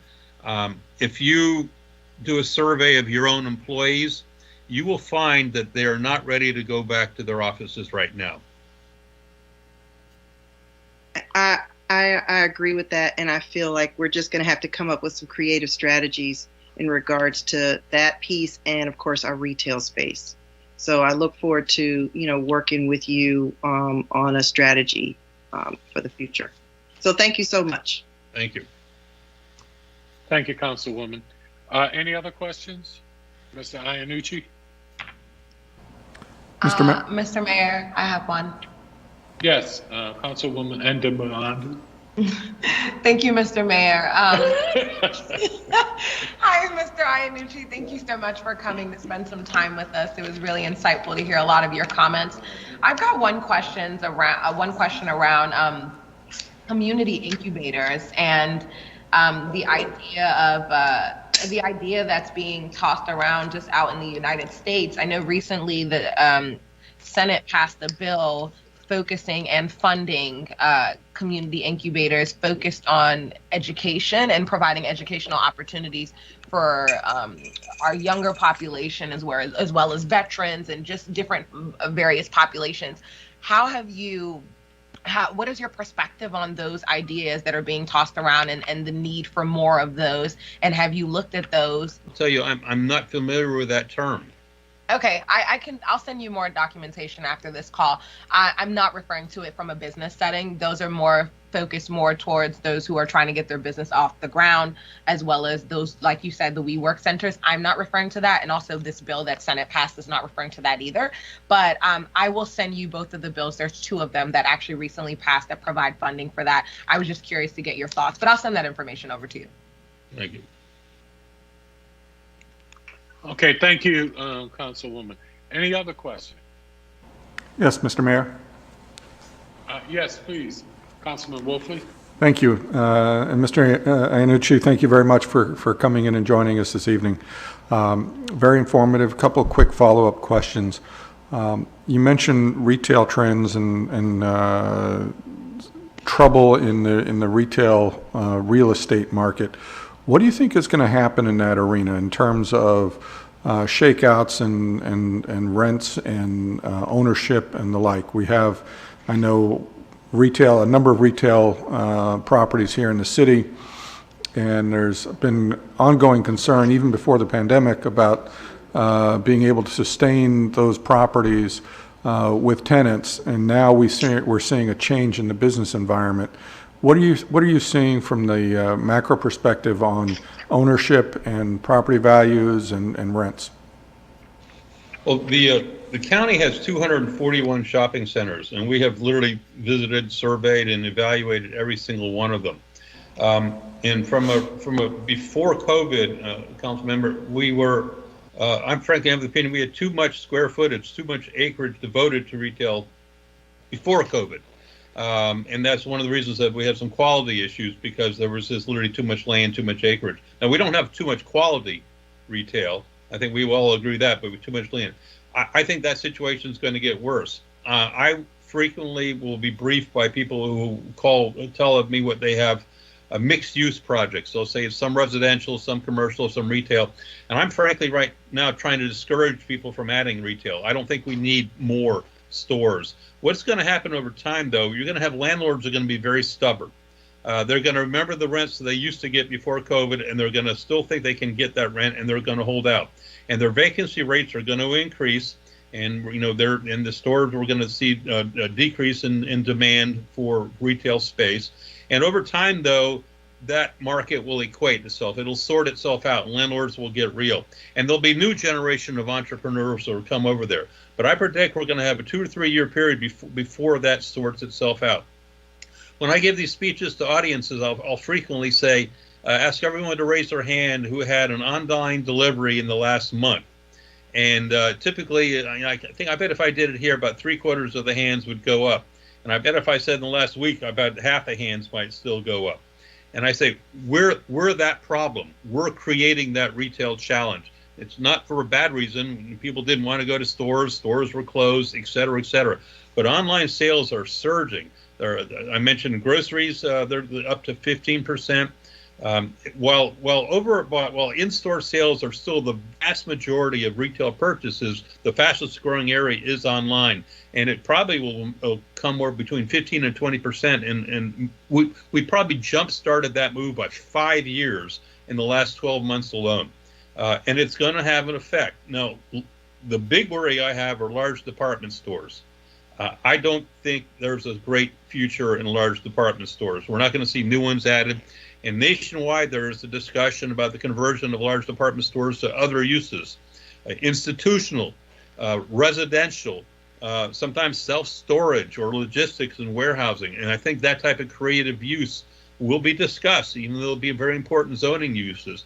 But we will need to be cautious, because I do think there'll be an increase in the retail vacancy rate in the next year to 2 years. And I would agree, and I thanks for your insight. And I see one of the issues being that there's an expectation that a lot of the new retail is going to be smaller rather than larger footprint. And that gets back to this issue of it being much more provincial, much more local, serving the local community, which I think is great. But I think that's one of the areas where I've heard from business people is the speed to market, if you will. We mentioned earlier about the density and the income and the education and the overlays, but I think one of the other issues is the bureaucracy. I know I spoke to a couple of restaurateurs right across the county line, one up north on Route 3 and another across 214, and I was asking them about doing business in Bowie as opposed to in their current locales. And one of the things they spoke to was the time it takes to get their business up and running, to be able to rent a place and then have to go through all of the permitting for, even getting a liquor license. If they're going to be serving dinner, they want to serve, wine and drinks to go with. So is there anything that we can see at the county level that might help with greasing the skids, expediting that process? Because I really see that as an issue for a lot of these retail spaces, that someone may be willing to commit, but then they have to wait, months and months and months. And if you're a small entrepreneur, you don't have that kind of capital. But if you're a big corporate entity with deep pockets, you can wait as your fast food restaurant's being built. So I see that as one of the issues in terms of getting some of these niche market restaurants or other retail locations as well. Can you speak to that a little bit? Well, I think you're so right. It is an issue that the county executive and the county government is aware of at the county level with the permitting process. You mentioned the large corporations being able to used to it and deal with it. In fact, when we came to the data center issue, we had that serious problem. The General Assembly passed in March 2020 the sales tax exemption for computers and servers and data centers, and immediately Maryland became a candidate, and we were approached by a major technology giant that everyone here on this call knows. And they asked the following question in terms of their ability on a data center. These could be $500 million facilities. They said, can you give me a guarantee that I can have the shovel in the ground in 90 to 120 days? My good friends in Anne Arundel County said yes. My good friends in Howard County said yes. And the amount of time I had to give based on the statutory provisions for the zoning process, the planning and the conceptual size plan process, was 20 to 24 months. We were eliminated immediately in that discussion. Now, the very important thing, and maybe this is what we should be encouraged, the county council responded to that. And when I mentioned they passed CB1 of 21, they passed several weeks ago, that creates data centers as they by right use in designated commercial and some residential areas. I can now say for a data center, I can get you in the ground in 90 to 120 days. So the council has heard that and they responded. I know and you asked about retail, and the issue is you're so right in terms of it's a factor, and that's the Economic Development Corporation spends a lot of time trying to help businesses and facilitate. I recently had to promise I'll call it a distribution center, really more of a retail and a distribution center that outgrew its one space, identified another space, and we had to spend a lot of time on the phone assuring them that we were going to get them through the permitting process. And we did, and it worked out successfully, so we can help. But you're raising a very important issue. I appreciate the insight, and I do think that that piece of legislation, unfortunately, I think treats the symptom rather than the underlying, problem, which is the process takes too long as opposed to just allowing someone to circumvent it, which I think is problematic in its own right, because then constituents feel that they don't have any opportunity to weigh in. And at the same time, I think that, we're looking at some of these smaller entities and they don't have the heft to draw the attention to get the get out of jail free card and live by a 90-day, shovel in the ground approach. So whatever you can do in that area, I think that'd be fantastic to see what we can do. Quick question on the future of restaurants. Is there any support infrastructure for local restaurateurs for starting new businesses specific to restaurant business, as opposed to just the BICs that we have elsewhere as well? Well, the grant programs that we put out, and it's probably between the new money and the old money, it's probably going to be $14 or $15 million in the county. It was eligible. The eligibility was for local restaurants or locally owned franchises, but it was not nationally owned operations. So that was a priority to support our local restaurants. I know my own family, we insist on local restaurants. But in terms of startup capital, that is one of the most challenging areas of banking, if you will. Restaurants before COVID were considered high risk. The failure rate after 5 years before COVID was very dramatic. There are funds available. The Financial Services Corporation works with restaurants all the time. They've They funded the Duclaw operation when it was there. They've also had money into the Bowie, the town grill as well. So there is money that is available, but restaurants, again, before COVID were a tough lend. Thank you again. Appreciate your time. Thank you. Hey, thank you, Councilman. Any other council members with any questions? Hearing none at this time. Again, Mr. Iannucci, I want to say thank you on behalf of not only the city council and the staff, but also to the residents, and appreciate you being here. And I look forward, as I said, to having you come back on a somewhat regular basis. I know you're quite busy, but to keep us updated, and particularly as we try and come out of COVID and we talk about what we're going to go and what's going to be in the best interest of not just the city of Bowie, but Prince George's County as a whole, because I think there are things that the city of Bowie has that can offer, that can draw people to the county. Well, thank you very much. And Mr. King has my email. He has my phone number. I think many of you know where I live. So you can get me anytime. Thank you very much. Hey, thank you again. Have a good evening. Thanks so much, David. Good night. All right, moving on to our next item, and that is, I don't know if we still have the Comcast representative online. Good evening. Yes, we're still here. Good evening to everyone. Do we have permission to share our screen to show our presentation with you all? Yes, please go ahead.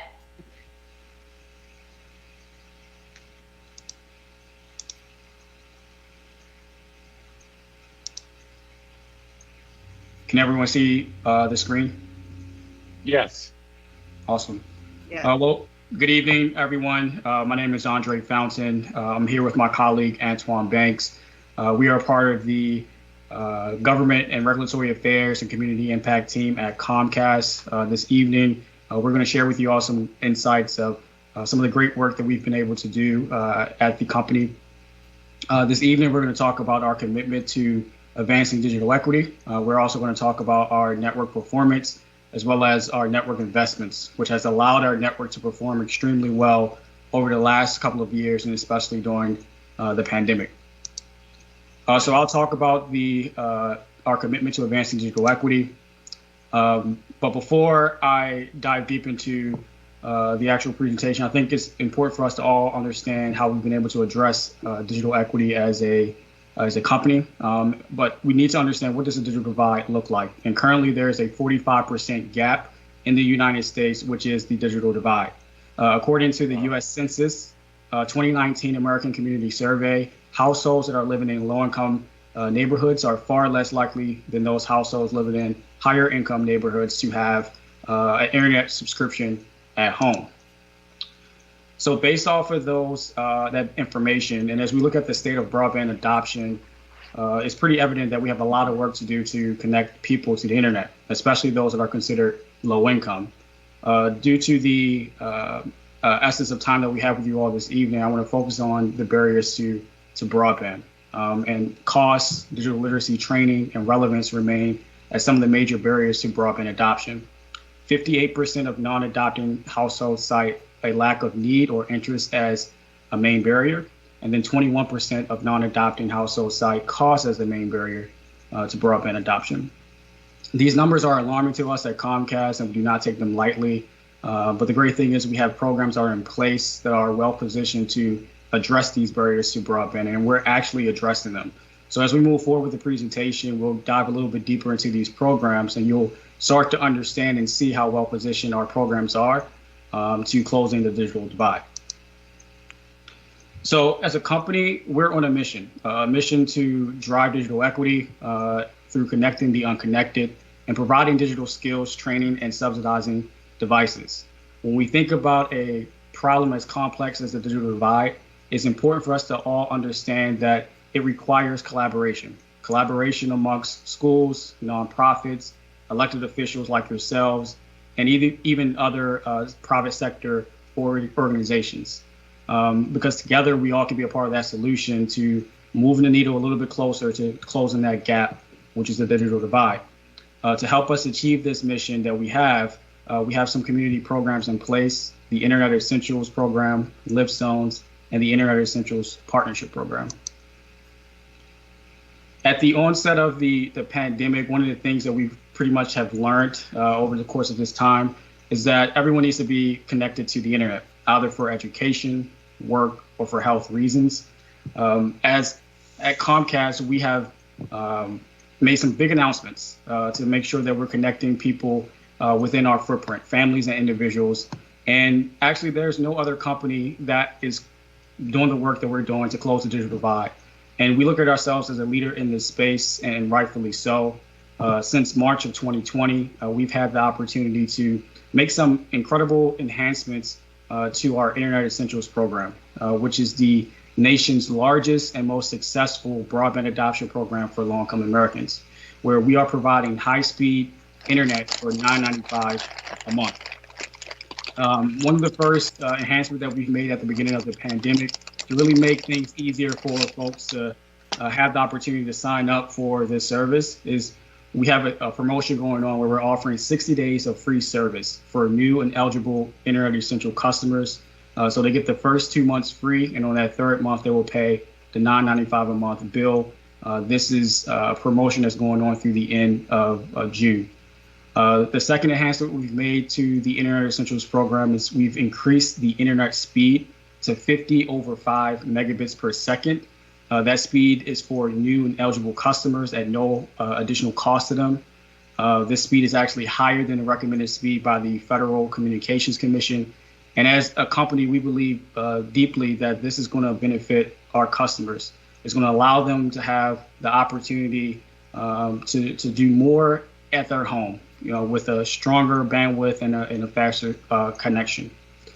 We've also opened up more than 1.5 million of our Wi-Fi public hotspots in communities that we cover nationwide to the public for free through the end of June. Our hotspots are located in businesses and outdoor locations, and they're well suited for a higher surge in traffic and users. And it's a great benefit for not only our customers, but also our non-customers. They have the opportunity to connect while they're on the go also. I do want to pivot just a bit and talk about our federal government programs, or the federal government programs that are in place to address broadband adoption. And there's the Emergency Broadband Benefit Program, in which the federal government has allocated $3.2 billion for broadband support for low-income Americans. This is a great opportunity for individuals to apply for up to $50. This program is going to start to roll out later this month, and they can use those funds for a program like Internet Essentials. And now that we have this promotion going on with 60 days of free service, it could be months before an individual or family will actually pay out of pocket for internet service, which is a tremendous benefit to so many families during this time. There's also talks about work on the state level, where they're going to also provide up to $15 to supplement the EBB program. So it's another great benefit for a lot of low-income families to take advantage of. And we're planning to participate in this program. There's an E-rate program as well on the federal level, where we've been a participant in for many years, supporting schools and libraries with broadband support and other discounted telecommunications services. So I say all this to say that our programs that we have in place are uniquely positioned to supplement what's happening on the federal and the state level to help close the digital divide. Now, I do want to dive a little bit deeper into the Internet Essentials program. I know I just mentioned the increase in speed and the 60-day of free service that we have going on right now. But there are some additional benefits which make this program extremely wonderful. There's no contract or credit check. There's no activation or equipment fees, and there's no installation fees as well. Families and individuals have the opportunity to purchase a laptop for around $150. What also makes this program great is that we are celebrating 10 years of Internet Essentials. Over the past 10 years, we've been able to connect about 10 million individuals to the internet, and that's nationwide in our footprint. Within the state of Maryland, we've been able to connect over 600,000 individuals to the internet through this program, which is tremendous. And now that we're focusing on the next 10 years, and we recently just made the announcement that we're going to invest $1 billion over the next 10 years to reach 50 million individuals to help close the digital divide. We're going to do that through a number of things. We're going to make enhancements to our Internet Essentials program, the Lift Zones program. We're going to provide computer donations, and we're also going to have some grant opportunities for our nonprofit partners within our footprint. So I just wanted to highlight that tremendous announcement that we've just announced, and we'll be able to share some more updates with you all as we move forward, because we're excited about the next 10 years. So there's another recent evolution of the Internet Essentials program, and this is the Internet Essentials Partnership Program. And this allows partners such as schools, healthcare providers, government agencies, the ability to sponsor Internet Essentials service for eligible individuals and families at $9.95 a month per household. The minimum requirement to establish a partnership agreement with us are to do a 6-month term for at least 25 eligible applicants that are new to the program. In April of 2020, we started a Internet Essentials partnership agreement with the Prince George's County Public School System. We have approximately 2,000 households that are covered under this partnership, and the partnership was extended through the end of June. This is one of the most successful partnership agreements that we have within our region, and we're thankful that we have this partnership with the Prince George's County School System, because we're making a tremendous impact in so many lives during this time. Right now, we're in conversations with the school system to see how we can best support the students and their families for the next school year. And we hope that we're able to have another update to provide to you all with how that partnership is evolving. Lift Zones. This is a program that complements the Internet Essentials program extremely well. It's designed to help students get online and participate in distance learning. Individuals can also apply or search for jobs and access other essential services. Essentially, we are installing Wi-Fi service for free in community centers within our footprint, or in a facility, whether it's a nonprofit building, whether it's a government agency, a church. We're providing the Wi-Fi for 3 years to that organization to allow community members to get connected to the things that matter most to them. This is a great resource, and this is essentially us providing the option for families to make the best decision for themselves during these challenging times. This is a multi-year initiative, and our goal is to have 1,000 lift zones connected by the end of the year. Right now, we have 19 active sites across the state of Maryland, and I encourage you all to share with us names of organizations that could be a good fit, and to help more community members get connected and stay connected during these times. So please share those names with us as a follow-up, and we're happy to follow up with those organizations to see if they're a good fit. Now, I do want to pivot a little bit away from our digital equity programs that I just mentioned, and talk about this unique initiative, which is the Comcast Rise initiative. This is our call to action to support small-owned businesses that have been impacted hard by the pandemic and the social unrest. Black, Indigenous, and people of color-owned small businesses have been some of the hardest hit by such, and this is a great opportunity for us to really support those organizations during this time. This initiative came from a commitment that we announced last year, where we announced that we would invest $100 million to fight the injustices and inequalities that we face in our society. This effort is led by two of our brands, Effective, which is the advertising sales division of Comcast, and Comcast Business, which is the leading provider of technology for businesses of all sizes. They've teamed up to lead this effort, and they're doing a great job thus far. So RISE stands for representation, investment, strength, and empowerment. And to date, we've been able to award 39 Prince George's County RISE recipients with either marketing or technology services to support their business. We have quite a few City of Bowie BIPOC-owned small businesses that we've been able to support. And most recently, we've been able to highlight the great work of Code Superpowers. And on the screen is the CEO and founder, Matt Evans. Code Superpowers is an organization that provides or teaches computer science skills to youth and teens through a series of classes and camps. And here on this slide, it just outlines the eligibility requirements for the Comcast RISE initiative, and then the business services opportunities that we provide through this initiative. BIPOC-owned small businesses have the opportunity to apply for either marketing, consulting, media placement, creative production, and technology makeover to help their business thrive during these challenging times. I encourage you all to visit Comcast RISE to learn more. If you have organizations in mind that might be a good fit and they have any questions, feel free to have them reach out to us. We're more than happy to answer any questions.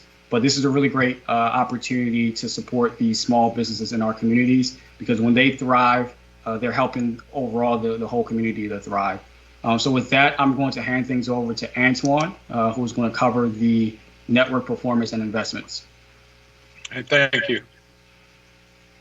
Thank you, Andre. Again, my name is Antoine Banks. I'm the Senior Manager of Government and Regulatory Affairs for the Beltway region. So the remarkable performance of our network during this time can really be attributed to the outstanding work performed by all of our engineers and customer care teams. The key technology innovations and billions of dollars in strategic investments for many years before the pandemic began. For the past decade, Comcast has built a suite of software, machine learning, and artificial intelligence tools that optimize network performances. And since 2017, Comcast has invested more than $15 billion in its network. Also, since 2017, we've built over 39,000 new route miles of fiber in our network. We extended fiber deep into neighborhoods and within our footprint, and our network capacity has doubled every 2.5 years. So we know that our services matter now, more now than ever, as thousands across the city of Bowie and the county rely on internet connectivity to work and school from home, telehealth, access news, educational and health information, and connect with loved ones. We've built a powerful network with a simple purpose: keeping our customers, your constituents, connected. And before we end, let me share with you how our network performed in 2020. So our peak downstream traffic increased approximately 38% over 2019 levels. And peak upstream traffic increased approximately 56% during that same time. 20 to 80% increased in gaming downloads. And of course, that's dependent on the new releases. And 20 to 40% increase in video streaming. Tens of millions of our customers surf, browse, email, and stream around the clock. And that generates an average of over 1 trillion DNS lookups each day. And DNS is the domain name search, like www.cityofbowie.org. Performed more than 700,000 diagnostic speed tests on most days. The strength and reliability of our network over this period is integral to advancing our digital equity mission, and our ability to provide these very important services is attributed to all of our Comcast families. So again, thank you for giving us this time to share the Comcast story, and we wish you and the city of Bowie continued success in the delivery of services to your residents. Thank you. Thank you so very much. All right, I want to say thank you for your partnership with the school system and the things that you're doing to address the digital divide. I think we've all had an opportunity to see just how challenging that is for our young people. You know, the pandemic has been something awful to us as a nation and as a world. Trying to find some of the positive out of it would simply be looking at the inequities that we face and having to face them. I think the digital divide became even more apparent to all of us during this time. And we know how much that affects all of our children.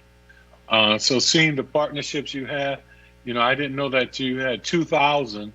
I think you said prior. That's significant, and we just want to thank you for doing that, and the other things that you're trying to do to make sure that we as a community move forward. Having said that, without occupying all the time, wanted to know if anybody else had any questions or comments they'd like to make at this time from the council. Councilwoman Harrison. Hi, thank you so much, Mr. Mayor. Thank you, gentlemen, for your presentation. It was wonderful.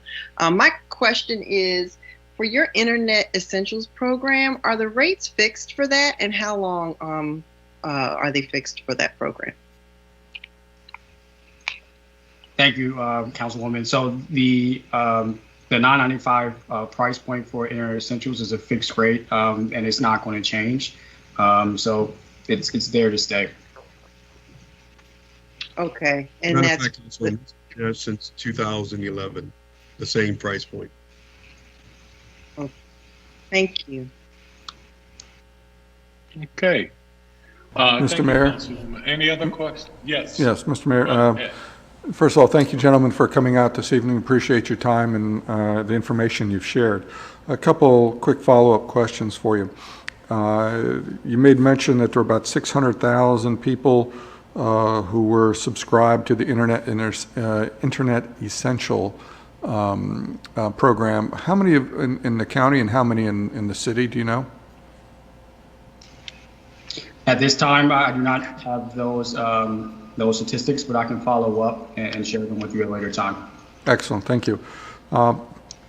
The eligibility for the program, if I remember correctly, it really is only for the poorest of the poor, right? Can you speak to what the thresholds are for this?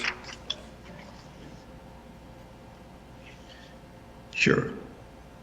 Can you, Andre, you're answering? If not, Councilman is very, thank you. It's a very simple process and streamlined.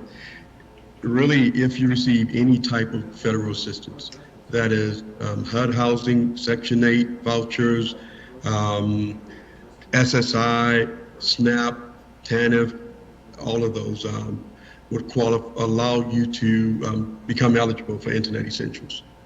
And not forgetting the most important, and that's the NSLP, National School Lunch Program.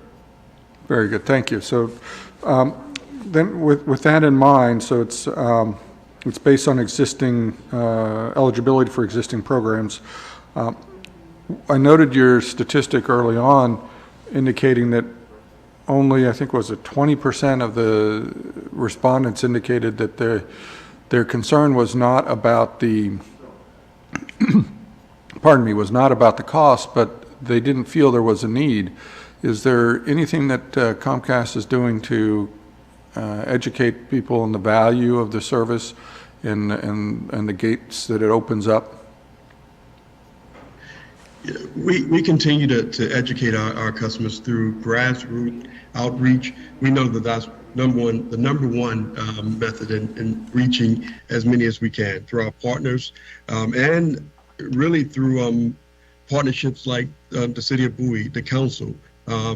So the more people we educate, the more, I would say, the more partners we educate, the more we can say residents learn about the program. So I implore you guys to share as much information about IE and any of our other programs. And I believe Andre may have sent some information around or will plan to send information, a one-pager on IE. Excellent. Excellent, thank you. The next question I have is with regard to your network investments. You're speaking in the presentation about the 39,000 new route miles of fiber in the network. What kind of increased network, or excuse me, what kind of improvements, how much fiber do you have in the city? You're breaking up.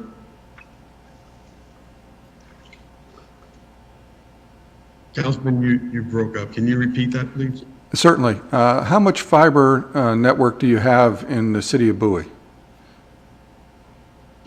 You know, I don't know. I don't know just off the top of my head. I can get that information for you Awesome. and send.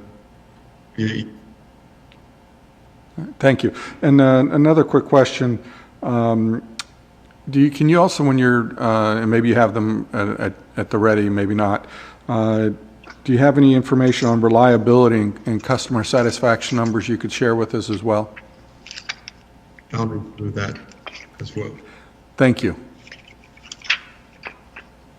That's it, Mayor. Thank you. Hey, thank you very much. Any other council members with any other questions?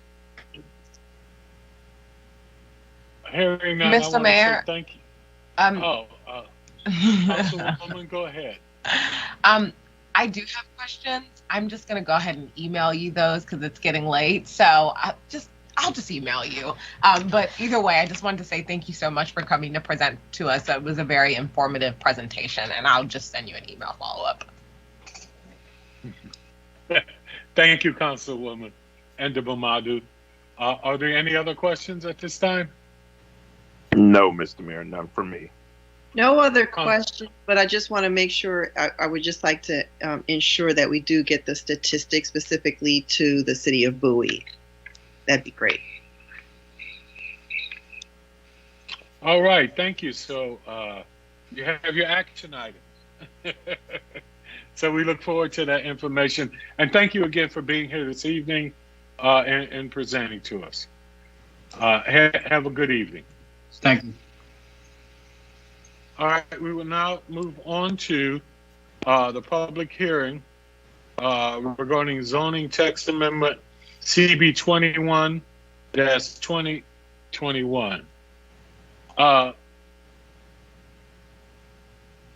Do we have any, if we open the public hearing, do we have any comments?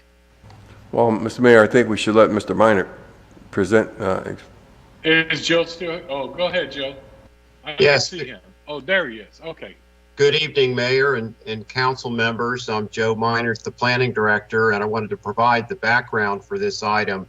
What's before you tonight is county legislation, County Council Bill CB 21-2021, and this bill will permit a food and beverage store and gas station within the RA zone. The RA zone is the residential agriculture zone in Prince George's County. And so the request is to amend the zoning ordinance to provide for a limited ability for certain properties in the RA zone to have food and beverage store and gas stations, which they're currently not permitted to do.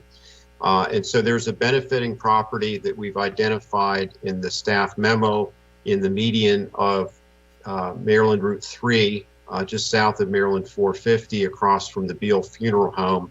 And that property meets the criteria of the bill and therefore would be able to have a food and beverage store and a gas station if this zoning text amendment is approved. In the staff memo, we did provide a couple of the reasons for our objections as staff to this piece of legislation. We believe that this request is not consistent with county and city land use policies specific to the RA zone and the median development. We've gone through those policies with council recently in the updating of our development guidelines. Also, that the status of the Bowie and vicinity master plan, which I'm sure you know is already underway, and which would be followed by a sectional map amendment, which is a zoning step that would implement the master plan policies and provide zoning appropriate to pieces of land. That is going to take place at the end of the Bowie master plan process. The other thing that staff identified as a possible problem here is that there is a plan to upgrade the interchange of Maryland Route 3, or the intersection of Maryland Route 3 at Maryland 450, and to construct a grade separated interchange. Those plans were approved conceptually by the state several years ago, but there is no funding for design or construction. This property would be impacted, being in the median of Route 3, by both the highway widening on the east side of the property, as well as the construction of a service road on the west side of the property. So we believe that it's premature to commit this property in the RA zone to a commercial use at this time because the uncertainty of the timing of that interchange project and its impacts on this piece of property. So in summary, staff is recommending that council oppose CB 21. We provided those reasons at the end of the staff memo covering those topics that I just discussed. And there's an attached letter that has been drafted, which will convey this position to the Prince George's County Council at their committee of the whole meeting, which is coming in the next few weeks.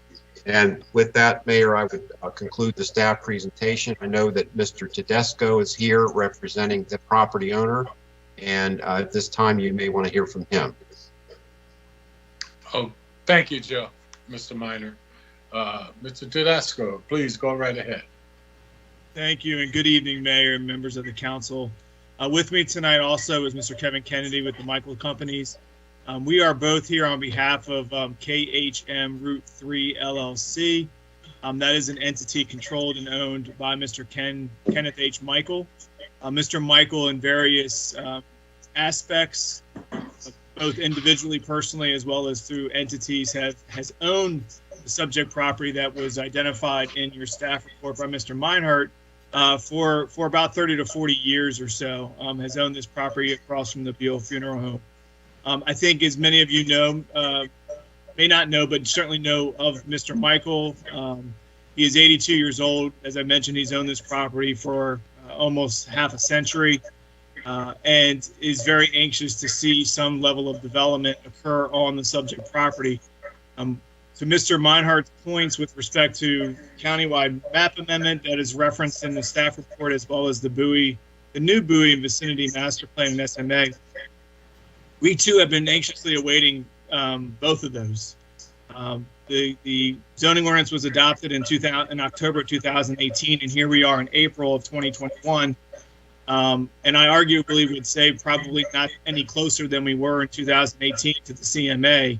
As you all probably know, there's legislation down at the General Assembly to move the CMA forward. I don't really know the ultimate outcome of that. We'll know in a couple of weeks, notably, but we've been waiting patiently for the CMA. We've lost tenants in the process. We do have a tenant on board currently for this property, so we are anxious, and we do believe the timing is of the essence, and the timing is now to move this property forward. To bootstrap a little bit on what David Iannucci said earlier, this development would increase the tax base for the county. The property is not within the municipal boundary of the city, but it certainly would create jobs for really what's been, as it's currently zoned, an unusable property based on its current zoning. I will note that the property was rezoned in 2006, I should say downzoned to the RA zone, 2006, or into the RA zone, which allows larger lot, single-family detached development. Interestingly enough, as the property sits, it actually can't be developed pursuant to the RA zone.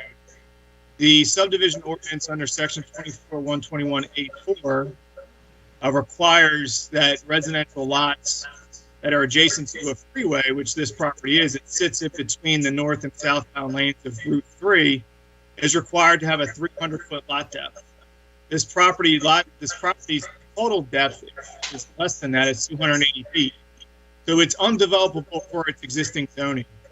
And ineffective, the downzoning that occurred in 2006 is effectively a taking of the property because it can't be developed pursuant to zoning. So we believe that this bill right-sizes that, puts the property in a position so that it can be developed for its really intended use in its location as a commercial use. I do want to clarify one thing that Mr. Meinhardt said, and I thank Mr. Meinhardt for the staff report. And as you all know, we work with Joe and Frank a lot, and they always do a fantastic job. And we had a very lengthy conversation with Joe in preparation of this call, and I want to thank him publicly for all of his efforts and his summary of this case. But I do want to mention the comment was made that gas stations are not permitted in the RA zone. That's technically not correct. In 2004, the county council adopted CB 36, which does allow in certain circumstances gas stations in the RA zone. That actually exists farther south of this site, where the gas station across the Village Drive has been developed. Portions of that property at one time was in the RA zone. The other thing I want to point out, in addition to the subdivision limitations, is the fact that, as I mentioned, this property sits in between the north and southbound lanes of Route 3. The 2019 SHA average daily traffic volume map shows 76,970 average daily vehicle trips along this portion of Route 3. Almost 77,000 trips along this portion. So as far as the zoning classification as RA, it really isn't conducive for that. And so if we view this bill to allow the property to be developed to the use that it really should be developed as, with respect to that level of volume of traffic at that location between north and southbound lanes of 301. And I'm almost finished, Mr. Mayor. I thank you for your input. I know it's been a long night. But to the west of the property is the funeral home. To the east of the property is an auto salvage and auto parts store. The current one auto parts store to the east. To the south is an auto sales lot and audio store. And to the north, a little bit farther to the north, as Mr. Minor indicated, is the intersection of Maryland 450 and Maryland 3. We do not believe that the future intersection or interchange improvements, again, that are not funded, and we have no idea that those will ever be done in our lifetime. But we do not believe that if they were to be done, that they do actually materially affect this property. There is a map and exhibit Mr. Minor put in his staff report. If you look at that closer, this property is actually not impacted by that future interchange. But again, from our perspective, that begs the reason, nevertheless, that why an RA zone and the uses that are allowed there currently is not appropriate. So this bill seeks to correct that, basically correct the effective taking that occurred in 2006. We did want to come before you, provide more time for this bill to make some certain edits to it that would not only address some comments we've gotten from our complaining, but any comments we hear from you all tonight in an effort to work collaboratively together on this piece of legislation. And I think that's all that I had, Mr. Mayor. And I didn't know if Mr. Kennedy had any other thoughts, but I think with that kind of summarizes our position on it. And we thank you for your consideration. Hey, thank you so very much. Kevin, was there any comments you wanted to add at this point? Not at this time, Mr. Mayor. Thank you. All right, thank you. Okay, I think we should go to opening the public hearing at this time. Wilda, do we have any comments? No, Mayor, no comments were received for this item this evening. Okay, we will now close the public hearing. At this time, City Council members, do you have any questions you'd like to offer? Mr. Mayor? Yes, please go ahead. Thank you. Again, gentlemen, thank you for coming out this evening. A couple of quick questions. The first I'll start with, can someone speak to the lot clearing that occurred on that piece of property? Because I believe there was an issue with somebody clearing the lot before there was a permit for such. And has that been resolved? I can't speak to that, Mr. Wolfley, and we did have a permit to clear the lot. I'm sorry, you're breaking up. I said we did obtain the necessary permit for the tree harvesting on the lot. Was that before or after it was cleared? Before. Before, okay. All right. Yep. I was under the impression that there had been no permits and that, so how do you get up, well, never mind, doesn't matter. I'd be glad to follow up with you afterwards about the permit process, but I understand after the clearing occurred, some questions were asked but we did pursue the proper channels to obtain the clearing permit, to make the construction entrance, and also to remove the construction entrance once the clearing was done. Okay, thank you. I've heard from a number of constituents this week when this item came up, and I fully concur with the concerns that staff has with regard to this property, but there are a couple of things that I think have been overlooked, and I think we ought to include in the letter. Not the least of which is the prevailing traffic conditions at that location, and the not just the volume of traffic, but also the nature of that location, where it's going from 4 lanes down to 2. I had a number of constituents who were quite concerned about the effect on through traffic slowing things down, but I also had a lot of constituents who were concerned about the actual safety with the entrance and egress there in the southbound lane in particular, with regards to the traffic volumes that are there, and I think we ought to make mention of that because I think that's a significant concern. And I also would, the comment being made earlier about the current lot size not being suitable for use under the current zoning, saying that it should have a 300-foot lot. I think that could certainly be easily, and I think the city would probably support getting a waiver to allow for the use of that property in the RA zone, notwithstanding the 280 versus 300 requirement. I think we could all support that so that property could be used as it's currently zoned.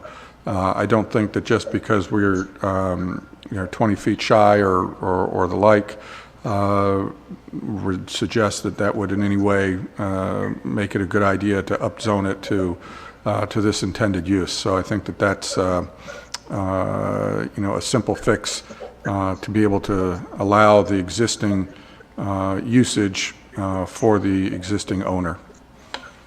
Thank you. Thank you, Councilman.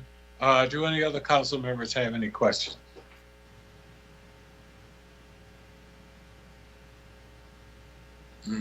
Hearing none at this time, I will entertain a motion at this time.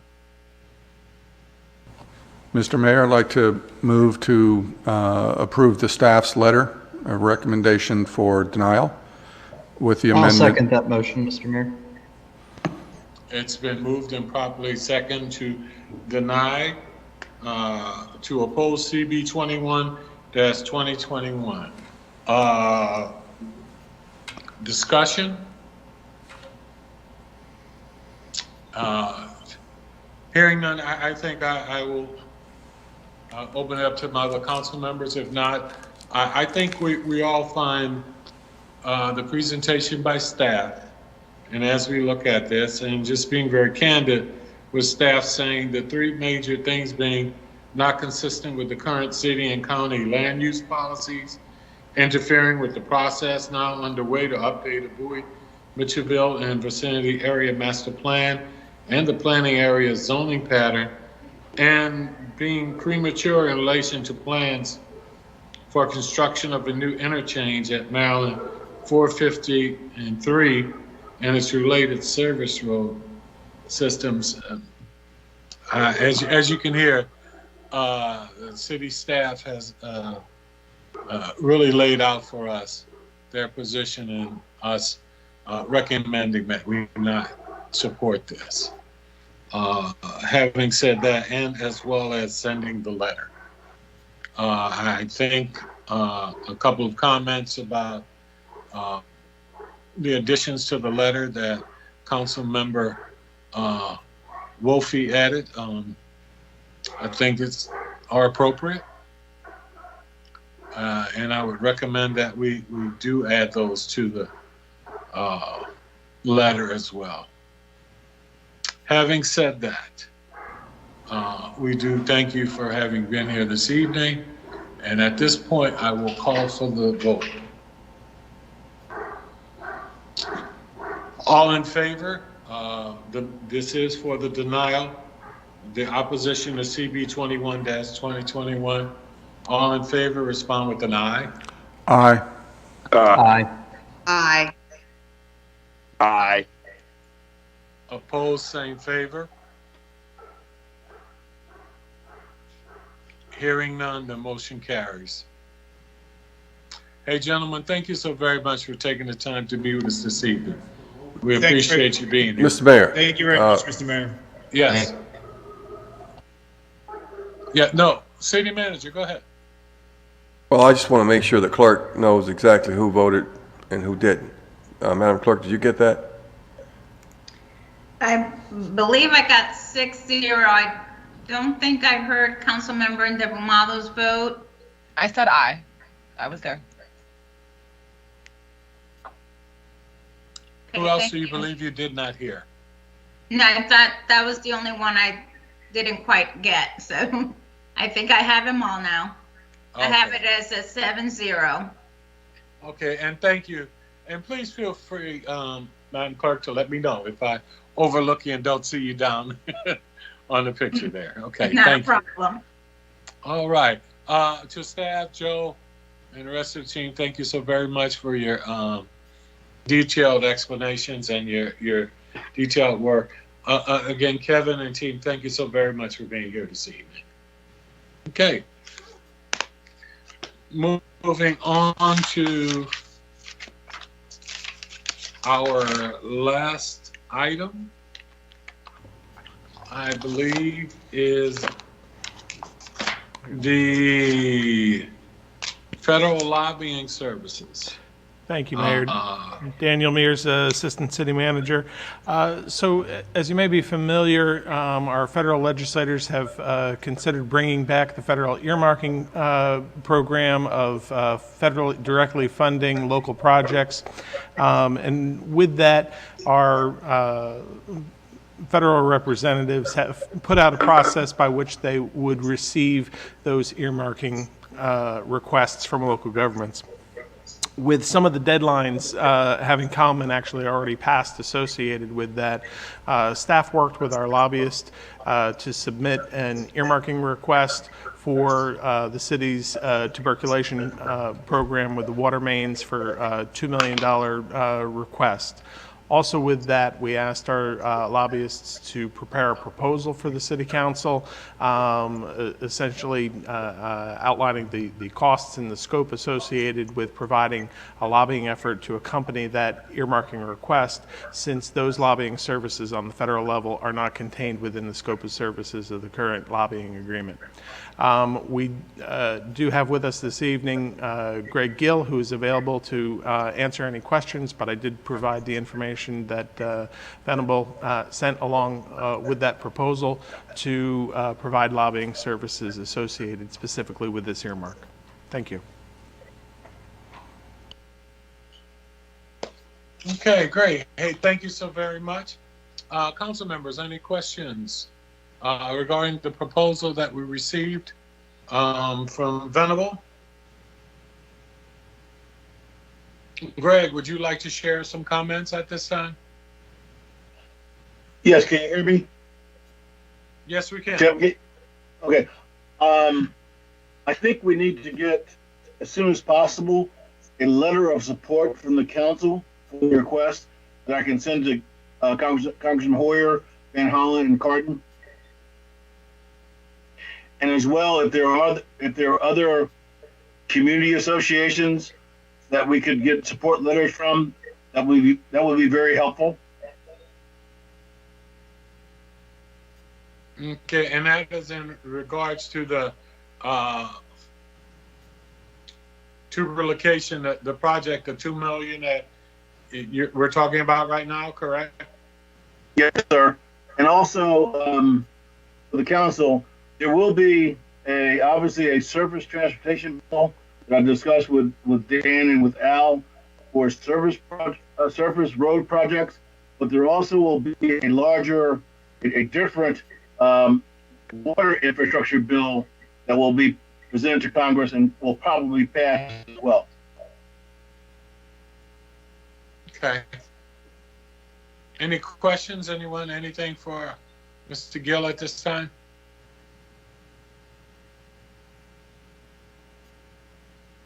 Well, do we need to discuss anything else, Daniel, at this time?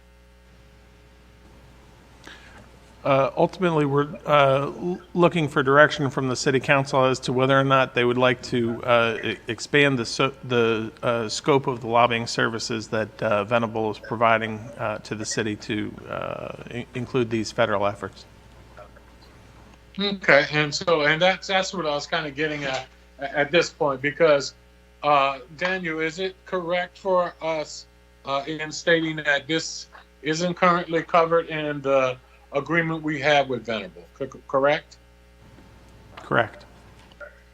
Okay, so as we look at the federal earmarks and trying to get these things, particularly for the much larger projects we're looking at, we would be looking at engaging Venable to do that, correct? And if so, what would that cost be, or is that something that we know at this time? Mr. Gill?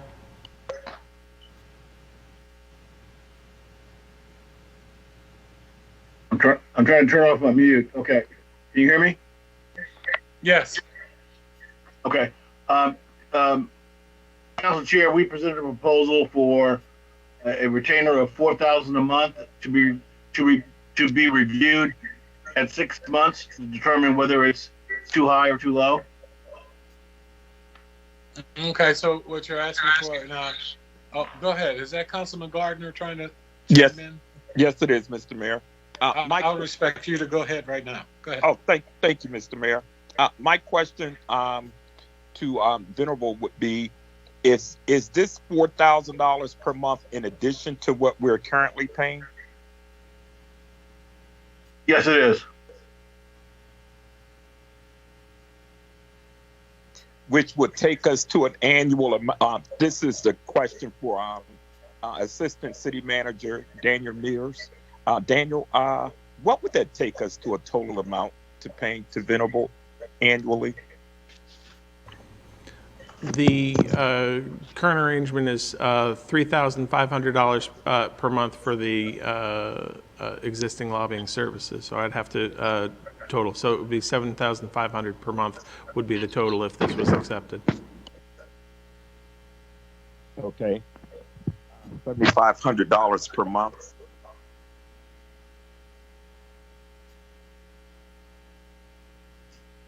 Yes, I believe that's correct, Councilman. Okay, taking us to a total of $90,000 a year annually.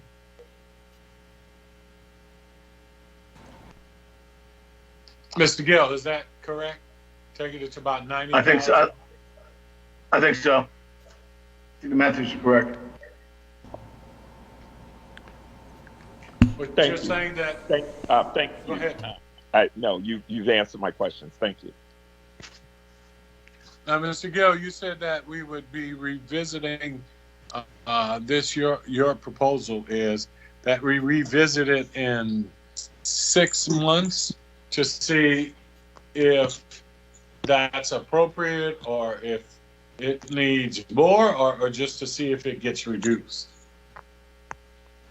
Both. Both. Why 6 months? What's that? Why is it 6 months? Just the question. I think it gives us an opportunity to see how much time is being billed to the account and whether the account should be reduced or increased, or we could do a 3-month review. I just want to make it acceptable to the county, meant to the city. Traditionally, on the federal level, we bill considerably more, and given that we are working with the city on both state issues and federal issues, I'm trying to make it palatable for the city and its budget, and Venable as well.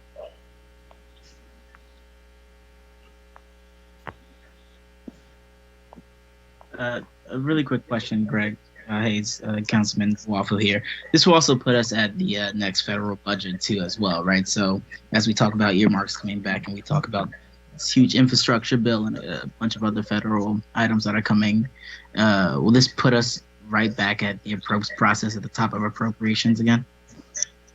Yes, sir. Okay, perfect. Thanks. Yes, sir. And I mean, basically, the House is much further along on earmarks than the Senate is.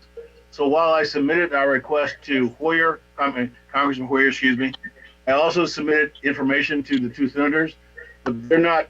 The Senate is not really embraced earmarks just yet. I think they will, but there are also other opportunities at the federal level, including the Surface Transportation Bill, as well as there are going to be water infrastructure bills on the Hill that will be considered that we could benefit from. I agree with whoever said that. Really, another quick question, Greg, for you. As we talk about federal in this maybe this is a city staff question. We're talking about federal, so I'm assuming there's also some potential opportunity for White House and agency lobbying as well. There is. Perfect. Absolutely. Yeah. Well, I think with Congressman Hoyer as our lead rep, we can get a lot done that other people can't get done. Right. No, I obviously agree with that. Here's my 2 cents. I mean, look, I think the price per month is a little bit high for both the state and federal stuff. But I totally get it. And obviously I'm very familiar with what you guys charge normally. So I appreciate the reduction there. And look, we may find ourselves in a situation where we're realizing that, there may be a lot more on the federal level, especially as the Biden administration prioritizes state and local government priorities for us to really be focusing on here over these next 6 months, especially as we do infrastructure, transportation, this huge water bill, et cetera, on the federal level. So I'm in support of it. And obviously, Greg, I guess the big question for you is that, if we do find out in like actually, no, that's not even a question anymore. Nope, I just read it here. Thanks. That's all I got. Appreciate it. Okay. All right. Any other comments, questions at this time? Yes, Mr. Mayor. Councilmember Gardner again. Go ahead, Councilman, please. Thank you, Mr. Mayor. Mr. Gill, is this rate that you're proposing to the city of Bowie at an additional $4,000 per month, is this at all negotiable? It is negotiable. I would add that typically, if we were signing a new client to do appropriations work, it would be at least 3 times this amount.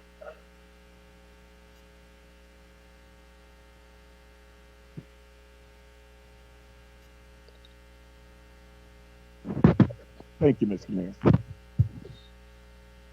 Oh, okay. He's still there, Henri? Yes, I am. I wanted to hear, and he answered. I wanted to know that he's open to negotiating his proposed amount of $4,000. Now, Mr. Gill, I will ask a question, and I will do. Well, actually, I'll ask this of Daniel. Daniel, does our current lobbying fee for the state and local go year round? Yes, it's billed in 12 increments. Okay. All right. Any other questions at this time? Well, just a quick comment. I would suggest that there is a sense of urgency here, and time is of the essence. With regards to this, I know that the federal government doesn't work all that quickly, but we can't afford to stay by the sidelines on this. So I think we do need to commit to pursuing, some of this funding at the federal level. Agreed. Understood. What action are we ready to take at this time? Mr. If you need a motion, I'd put a motion forward to approve the federal lobbying services proposed by Venable. Okay.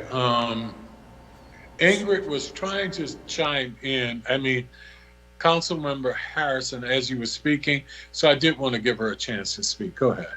Well, there's a motion on the floor, so I'll wait until we go to discussion. Okay. All right, it's been moved that we move forward. Do I hear a second? Second. It's been moved and properly second. Launch a discussion. Councilwoman Harrison? Yes, I'd like to make a friendly amendment that we decrease the assessment to 3 months instead of 6. Because I haven't seen much success so far with this lobbyist, but my confidence isn't there. So I would like to decrease the assessment, like I said, from 6 months to 3 months. I'm not really comfortable with the $4,000 additional at all. And that's just my take on it. But if that's something that you all want to do, fine. But my comfort level is not there at all. So, Mr. Mayor. Yes, please go ahead. Thank you, We're in Mr. Mayor. discussion. Yes. I could support this if we were to look at reducing the monthly payout of $4,000. I'm not certain if we've ever paid this fee for lobbying services before, and it doesn't matter if we have or not. Actually, I shouldn't have brought that up because, there is a dire need to receive such funding to apply to our failing or aging water system for our residents. I'm really just concerned about this $4,000 per month. I really would like to, this is residents' money. You referenced that earlier tonight, Mr. Mayor, as to how you are cautious about spending residents' money.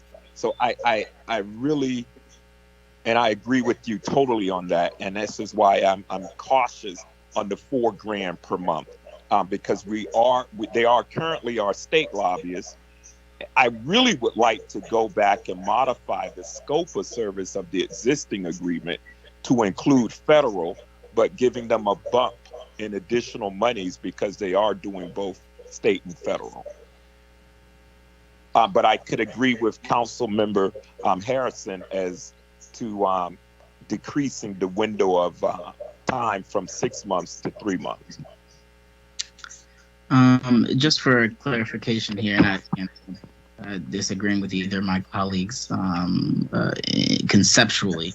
However, just city staff or Alyssa, sorry, Madam City Attorney, it seems like we're now heading into a negotiation. I'm not sure if we should be doing that in public, if that should be a conversation between the city staff and Venable to represent to us something that is more in line with what we heard here, but that seems to be not the best strategy in my opinion. Sorry, Alyssa, you're not muted. You're on mute. I'm muted. That's good because I would otherwise have interrupted you. So, so usually, right, you would do the contract award in public, but the negotiation would ordinarily be done by staff, not necessarily while you all are sitting there.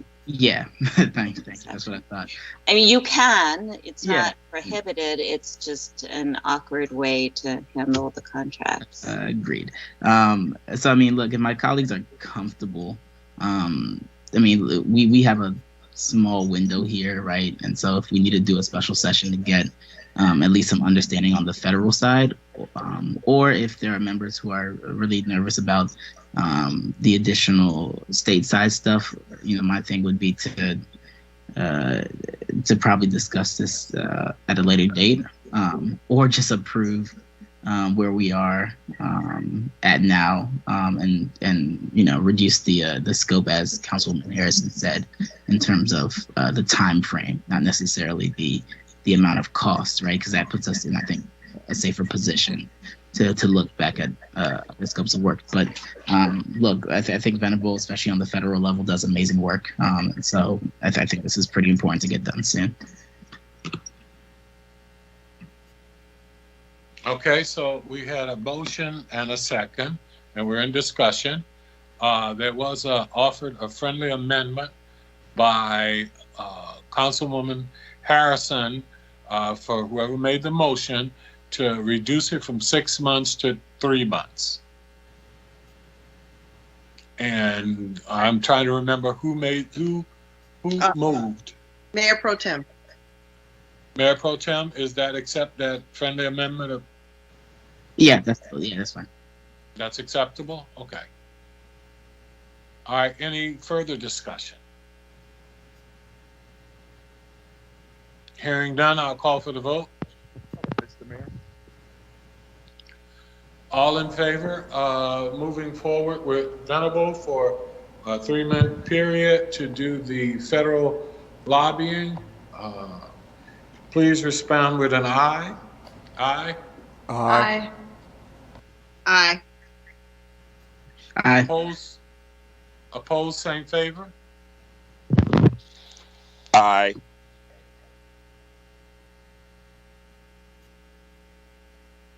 Okay. I believe the motion carries. All opposed?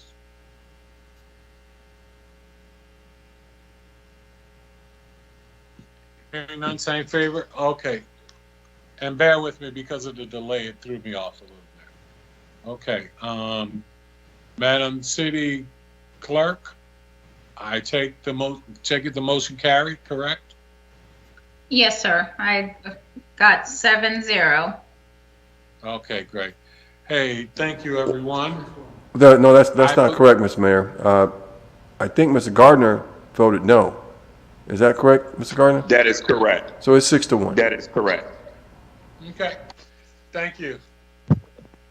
I mean, that's why I was saying I was thrown off by the timing. But okay, so that makes it 6-1. Are we correct? Thank you, Henry. 6-1. Thank you, City Manager. Okay, motion carries. I believe that is all we have on the agenda this evening. All right. Well, Mr. Mayor, I'd like to make a motion to move and adjourn. I'd like to make a motion to adjourn and move to closed session.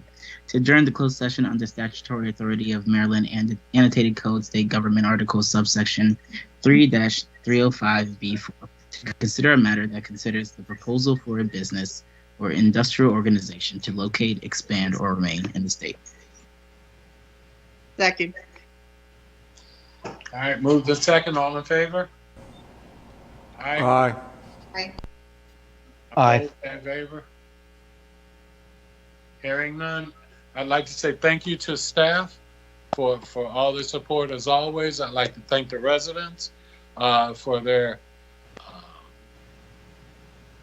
commitment to the city and working with us. And I'd like to also thank my colleagues on the council as we went through a pretty rigorous agenda tonight. And I look forward to talking with you in closed session. Thank you, everyone. And again, please stay safe. Remember, we're still in the pandemic. Have a good night.